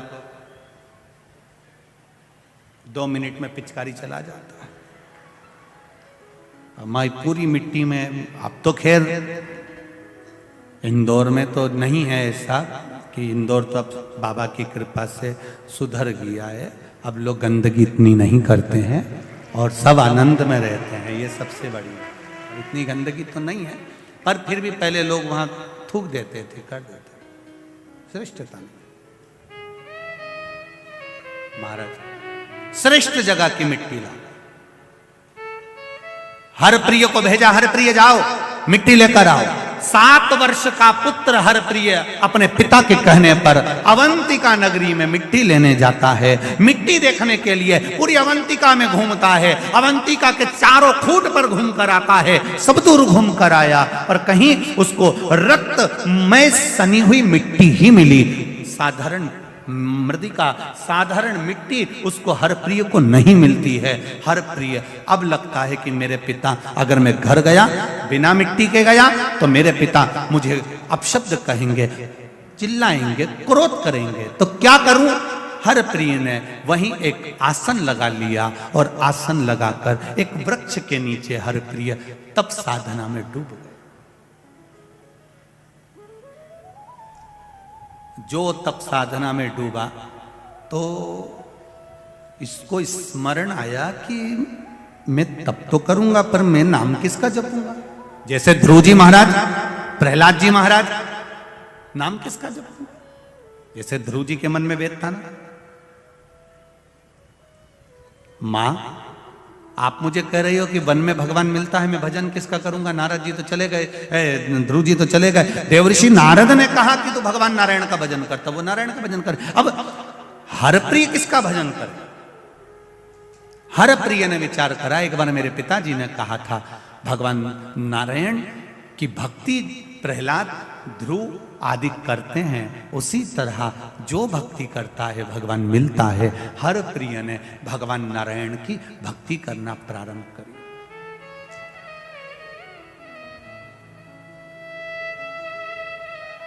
ऐसी भक्ति हर प्रिय ने करी कि वैकुंठ लोक हिलने लगा। भगवान विष्णु रूप बदल बदल कर आते और हर प्रिय के पास में आकर खड़े हो जाते। हर प्रिय, हर प्रिय, हर प्रिय नेत्र नहीं खोलता। भगवान फिर गए, भगवान विष्णु ने दूसरा रूप रखा, फिर आए, भगवान विष्णु ने तीसरा रूप रखा, फिर आए, भगवान विष्णु ने चौथा रूप रखा, फिर आए, भगवान विष्णु ने 5वां रूप रखा, फिर आए, भगवान विष्णु ने 6ठा रूप रखा, फिर आए, भगवान विष्णु ने 7वां रूप रखा, फिर आए, भगवान विष्णु ने 8वां रूप रखा, फिर आए, और भगवान विष्णु ने जब 9वां रूप रखा तब भगवान विष्णु जब सामने आकर खड़े हुए, हर प्रिय ने नेत्र खोल लिए। हर प्रिय बच्चा था, उसने आंख खोलकर हाथ जोड़कर कहा, प्रभु आप आए हो। आपसे पहले भी 8 बार किसी ने आवाज लगाई थी। भगवान विष्णु ने 8 नारायण को वहां खड़ा कर दिया और 9वें नारायण के रूप में भगवान वहां खड़े थे। भगवान विष्णु ने कहा, जाओ। हर प्रिय किस लिए तप करा है? मेरे पिता ने मिट्टी मंगवाई है। हर प्रिय इस अवंतिका के 7 स्थान पर जाकर खड़े हो जाना और 7 स्थान में से तुम मुट्ठी भरकर जहां से मिट्टी लोगे वो मिट्टी पवित्र कहलाएगी। हरप्रिय जब पलट कर जाने लगा तो भगवान विष्णु से कहता है, नारायण आप चले जाओगे तो अवंतिका तो खाली हो जाएगी। आप मुझे दर्शन देने के लिए आए हो, ऐसे ही अवंतिका में आप नोई नारायण विराजमान क्यों नहीं हो जाते? भगवान नो नारायण बनकर अवंतिका में विराजमान, नौ नारायण बनकर भगवान अवंतिका में विराजमान हो गए। भगवान विष्णु ने कहा, जाओ हरप्रिय, तुम 7 जगह से जहां मुट्ठी भरकर मिट्टी को उठा लोगे उस जगह की मिट्टी पवित्र हो जाएगी। 7 जगह पर हरिप्रिय ने मुट्ठी भरकर मिट्टी उठाना प्रारंभ करा। जहां से मुष्टिक भरता था हरिप्रिय, वहां सरोवर बन जाता था। आज भी उस जगह पर जहां से हरिप्रिय ने 7 जगह से मिट्टी को ग्रहण करा, वहां 7 सागर बन गए हैं। पूरे के पूरे अवंतिका नरेश की नगरी 7 सागर बन गए। मुष्टिका में उठाई मट्टी को और मट्टी लेकर अपने पिता को दिया। पिताजी ने उस मिट्टी का पार्थिव शिवलिंग का निर्माण करा। पार्थिव शिवलिंग का निर्माण कर कर जब पूजन क्रम में बैठे, भगवान देवाधिदेव महादेव की आराधना करने के लिए बैठे। हरप्रिय ने अपने पिता वेद प्रिय के कहने पर मिट्टी लाई और मृदिका लाकर मिट्टी लाकर अपने पिताजी को दिया। पिताजी ने पार्थिव शिवलिंग का निर्माण किया। पार्थिव शिवलिंग का निर्माण किया गया। सारे ब्राह्मणों को जितनी मृदिका लाए गए थे उसमें से अंश अंश मात्र ब्राह्मणों को दी और ब्राह्मणों ने शिवलिंग का निर्माण कर पूजन करना प्रारंभ किया। अब जरा ध्यान दीजिएगा कि वो पार्थिव शिवलिंग का जब पूजन किया, वेदप्रिय ब्राह्मण ने हरप्रिय ने लाकर दिया। सारे ब्राह्मण जितने भी थे सबने सुंदर शिवलिंग का निर्माण किया। सुंदर शिवलिंग का निर्माण करा, निर्माण किया। बड़ा सुंदर सुंदर शिवलिंग का जब निर्माण कर कर पूजन करना प्रारंभ किया,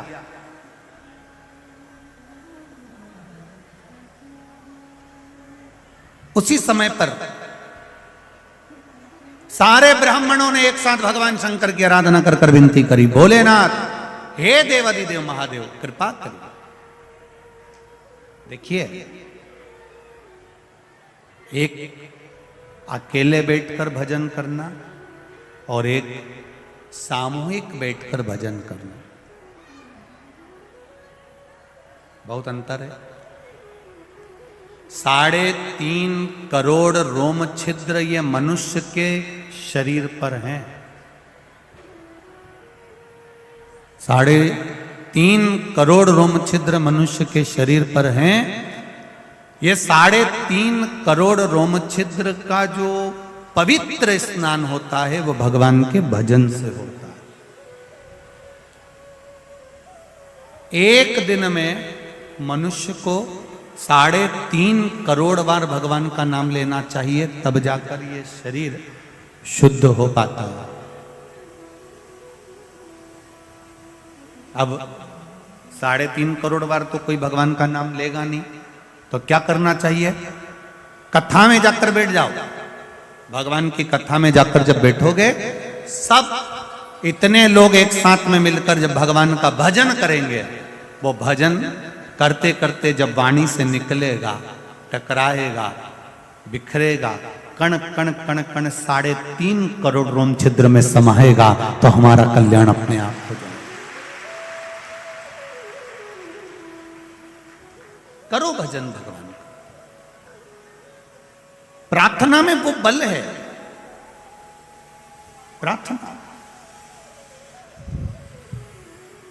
प्रार्थना में वो बल होता है कि आप जब प्रार्थना करते हैं, आप जब भगवान का भजन करते हैं, आप जब नाम कीर्तन करते हैं, आप जब मंत्र स्मरण करते हैं, उस मंत्र स्मरण में, उस प्रार्थना में वो बल उत्पन्न हो जाता है कि भगवान उस स्थान पर आकर विराजमान हो जाता है, उस जगह पर आ जाता।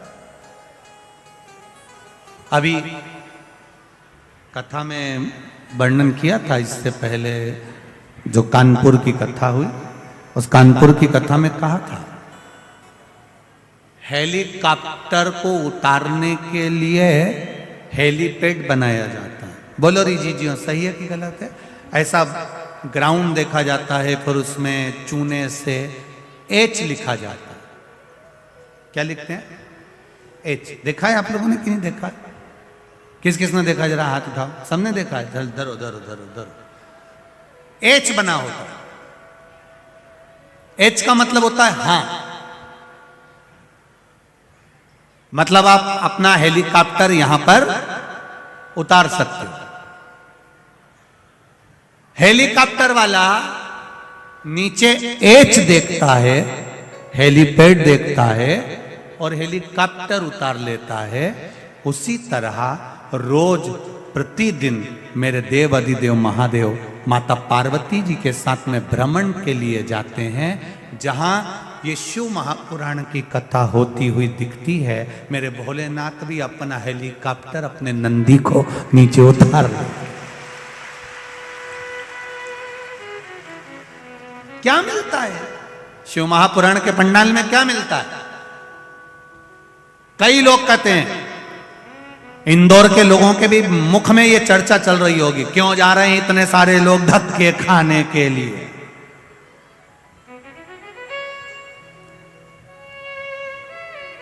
कई लोग कहेंगे लोग पागल हो गए।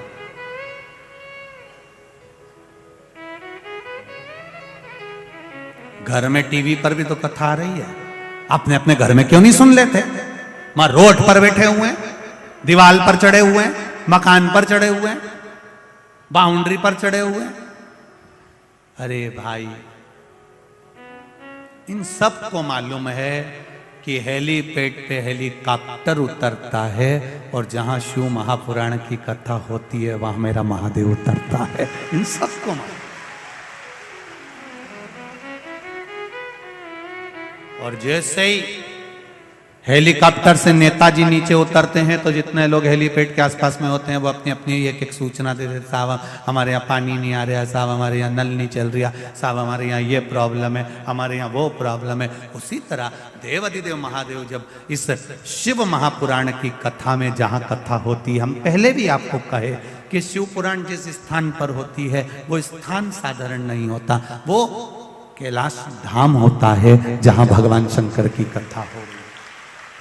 आप लोग जहां भी कथा सुन रहे हैं, आप जहां कथा श्रवण कर रहे हैं, ये पूरी भूमि ये समझ कर बैठी है कि हम कैलाश पर बैठकर कथा सुन रहे हैं, कल्पवास करते हैं।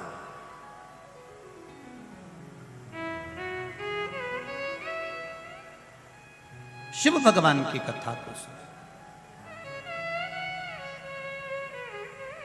सबके दुखड़े जो तू हर गया डमरू वाले, तो मेरे दुखड़ों को देख कर क्यों डर गया डमरू वाले? ऐसा क्या कर दिया मैंने जो मेरे दुख नहीं कटते? प्रभु आप कृपा करिए, आप दया करिए, आप उदारता करिए, आप करुणा करिए। तब सबने ब्राह्मणों ने एक साथ भगवान शंकर को पुकारा। अभी तक दूषण नाम का राक्षस जो रत्नमाल पर्वत पर बैठता था, अब वो अवंतिका में अपना असली स्वरूप धारण कर कर घूम रहा है। आप देखिएगा जरा, ये शिव की कृपा है, ये शंकर की उदारता है, ये शंकर की करुणा है। अभी तक जो रूप बदल कर चल रहा था, अब उसका असली चेहरा भगवान शंकर की कृपा से सामने आ गया। अब वो राक्षस के रूप में घूम रहा, असुर के रूप। आपके साथ में अगर कोई बुरा करने वाला है, आपके साथ में अगर कोई गलत करने वाला है, आपके साथ में अगर कोई आपके लिए अपशब्द कहने वाला है, आपके लिए गालियां देने वाला है, वो कितना भी छुप कर दे ले, फिर मेरे महादेव की कृपा जिस दिन हो गई, वो अपने असली स्वरूप में प्रकट हो ही जाता है, सामने आ ही जाता है। करे वो करने में दिक्कत नहीं, करे वो। भाई बैठिए, आप देंगे माइक, देंगे, बैठो बैठो। असली स्वरूप में वो प्रकट हो जाता है, अपने असली स्वरूप में सामने आ जाता है।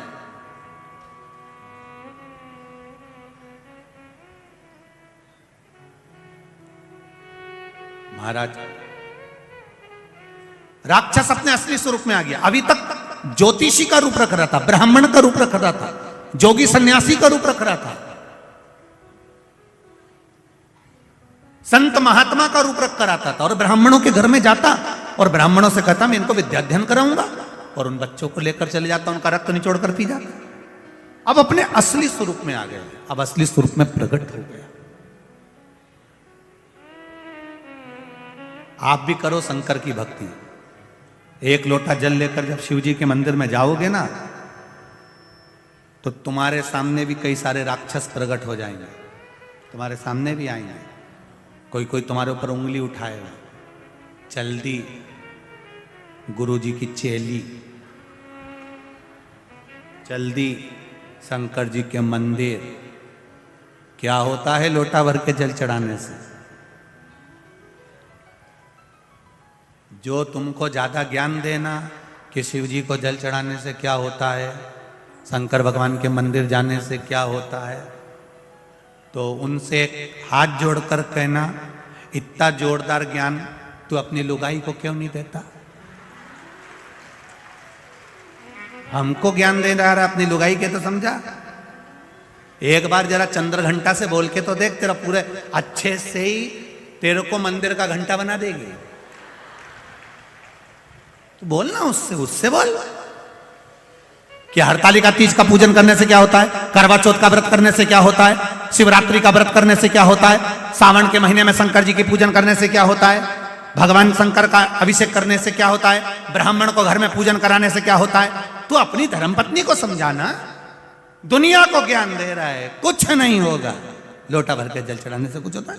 ये पत्र ये सब फालतू के क्या लिखा है?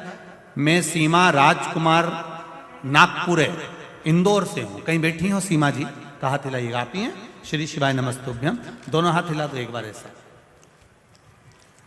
मैं सीमा राजकुमार नागपुर इंदौर से हूं। गुरुदेव को सादर प्रणाम।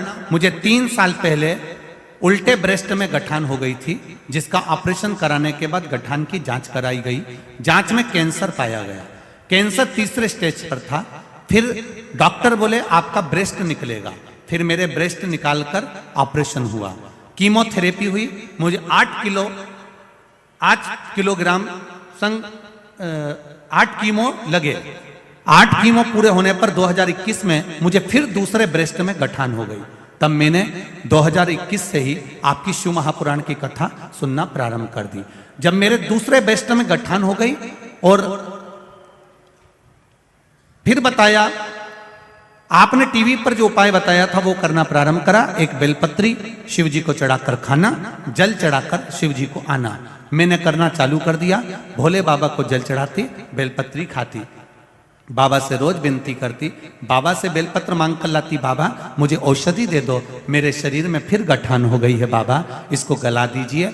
यह मैं कुंदकेश्वर महादेव का नाम लेकर करती, जैसा आपने बताया था। बाबा को रोज बोल कर आती और औषधि बना दो बाबा, ऐसा कहकर लेकर आती। बाबा की कृपा गठान को गलाने का कहती।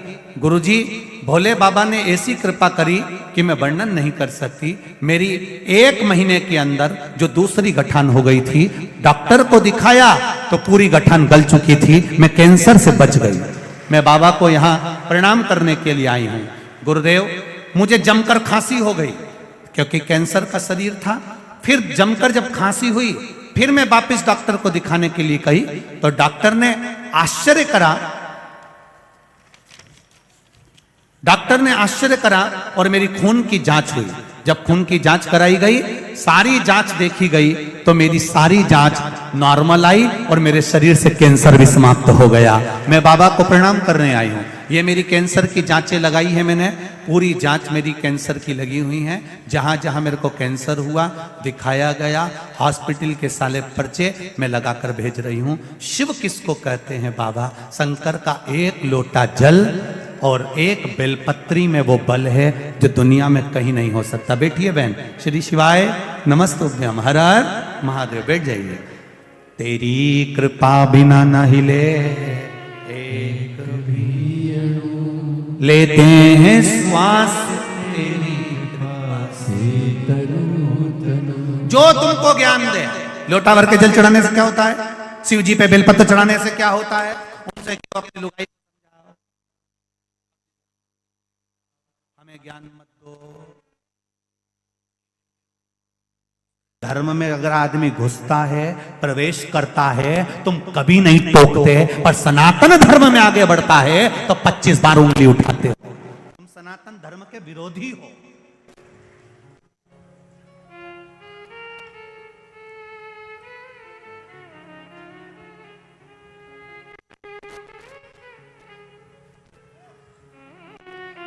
जिनको शिव समझ में नहीं आए वो दूसरे धर्म में जाकर झूठन खाए, मना नहीं।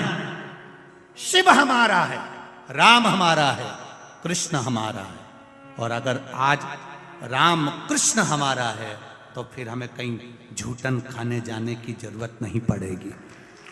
और मिलेंगे तुमको झूठन खाते हुए बहुत सारे। 25 दिसंबर जब आए तो देख लेना, ढेर सारे झूठन खाते हुए नजर आएंगे 31 पे। ढेर मिलेंगे तुमको। अगरबत्ती छोड़कर मोमबत्ती पकड़े हुए ढेर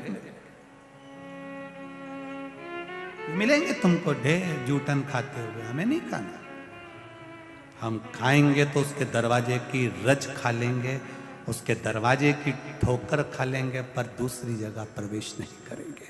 ये हमारा धर्म कहता है, ये सनातन धर्म कहता है। टकना नहीं। जो ज्यादा ज्ञान दे उसको 1 नारियल और 11 रुपए देकर आ जाना।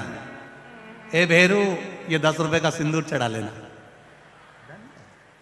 कहकर आना जो ज्यादा ज्ञान दे आपका, उसको समझा दो अच्छे से, ले जाओ।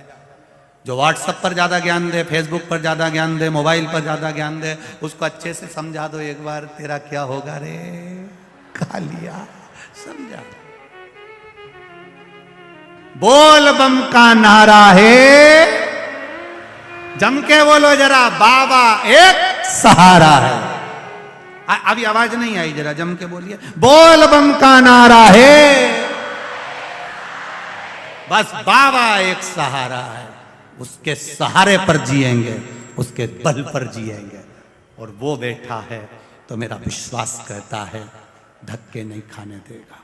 इन पत्रों में अगली बार 2 साल 3 साल बाद जब भी कथा करने यहां आऊंगा, इन पत्रों में तुम्हारा भी नाम होगा, ये निश्चित है। अभी 2-3 साल तो कथाएं खाली नहीं है, पर 2-3 साल के बाद जब भी इंदौर आऊंगा तो ये निश्चितता है इन पत्रों में। ये इंदौर वालों के भाग्य हैं जो आज कथा सुन रहे हैं। इसके बाद तो 2 साल 3 साल 4 साल तक जो भी योग लगेगा तब कथा का योग लगेगा। पर इंदौर वासियों को जो कथा मिली है, ये विश्वास रखकर कहता हूं जीजियों, दिल से सुनना। मेरा महादेव जब भी देता है तो छप्पर फाड़ कर देता,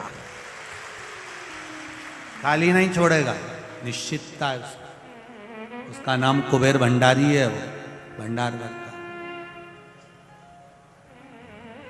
लगे सेवा में, आज बजरंग दल के लोग लगे हैं, विश्व हिंदू परिषद के लगे हैं, हिंदू उत्सव समिति लगी है, दुर्गा वाहिनी लगी है, आरएसएस के भक्त लगे हैं, सेवक लगे हैं। चारों तरफ हर तरह का व्यक्ति सेवा दे रहा है, प्रत्येक। और आज तो भगवान ने कृपा कर दी इंदौर वालों पर, कई जगह पर लोग प्रसाद वितरण कर रहे हैं, कोई हलवा बांट रहा है, कोई कुछ बांट रहा है। ये इंदौर वालों के ऊपर भगवान भोलेनाथ की कृपा हो गई। भक्तों का भाव ये जानते हैं। मौका नहीं मिलेगा। आज कौन से दिन की कथा हो गई, बोलो जम के बोलो जरा। 4 दिन, 3 दिन और बचे। 2 दिन की सही चलेगी, तीसरे दिन को सुबह की कथा बाजकर सीताराम जी हम भी चले। राम जी भगवत भजन करते रहो, जिंदगी में आनंद लेते रहो। हर ब्राह्मण ने, हर प्रिय ने अपने पिता से कहा, आज दूषण नाम का राक्षस अपने असली स्वरूप में आ गया। शिव जी के सामने असली स्वरूप आता जरूर है। जो तुम्हारे पीठ पीछे गड़बड़ करता है वो एक दिन तुम्हारे चरणों में पड़ा मिलेगा, ये निश्चितता है। ये मेरा शिव है। ये मेरा शंकर, ये मेरा ओघड़ी है, ये मेरा दयालु दातार है, ये मेरा भंडारी है, कुबेर महाकाल राजा है। सामने आ गया दूषण। दूषण ने आज वेद प्रिय के बेटे को, हर प्रिय को उठा लिया। इसको ये नहीं मालूम था कि ये मिट्टी का स्पर्श कर लिया था, वो मिट्टी जो शंकर भगवान का शिवलिंग का निर्माण कर रही है। हर प्रिय को उठाया। इतनी देर में सारे ब्राह्मणों ने शिव जी को पुकारा। शंकर भगवान कालों के काल महाकाल बनकर प्रकट होने वाले थे। इतनी देर में वेद प्रिय के पास में शिव जी ने आकर कह दिया, सुनो वेद प्रिय, मैं प्रकट तो हो जाऊंगा, दूषण को मार भी दूंगा, मना नहीं है, पर अगर इसका रक्त पृथ्वी पर गिर गया तो ये 84 रूप रख लेगा, और मैं 84 रूप नहीं रख सकता, क्योंकि मैं इस भूमि पर निवास करता हूं, इस पृथ्वी पर रहता हूं, मैं रूप नहीं रख सकता।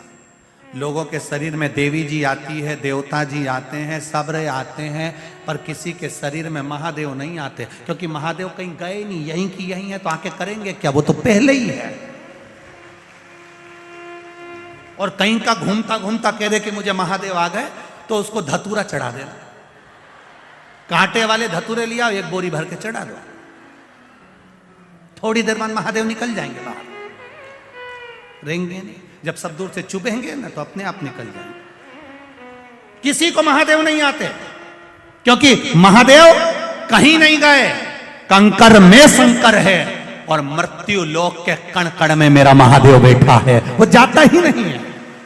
भगवान विष्णु वैकुंठ में है, ब्रह्मा जी ब्रह्मलोक में है, इंद्र लोक में इंद्र निवास करते हैं, गरुण वरुण लोक, पितृ लोक में सारे पितृ निवास करते हैं, पर मृत्यु लोक ये शिव की भूमि है, ये पृथ्वी मेरे शंकर की भूमि है। पूरी पृथ्वी को कहीं से भी खोद लो, खोदते से ही कहीं ना कहीं शिवलिंग जरूर निकल कर बाहर आएगा। पृथ्वी में शंकर है, वो प्रकट हो जाता है, वो निकल, शिव है, निकलेगा।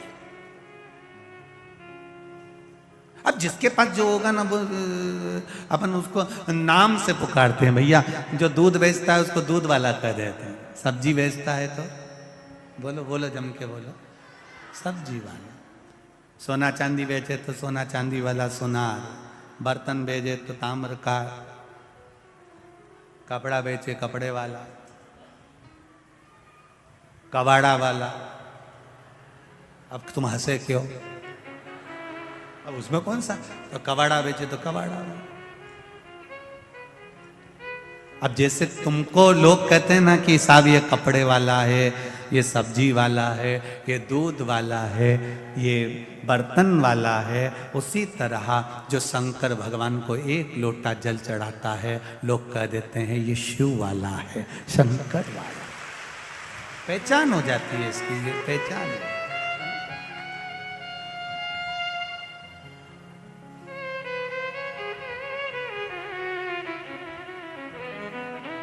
आप सब जाओ, मेरी बहन छिप्रिया से कहो, उसने तप करा।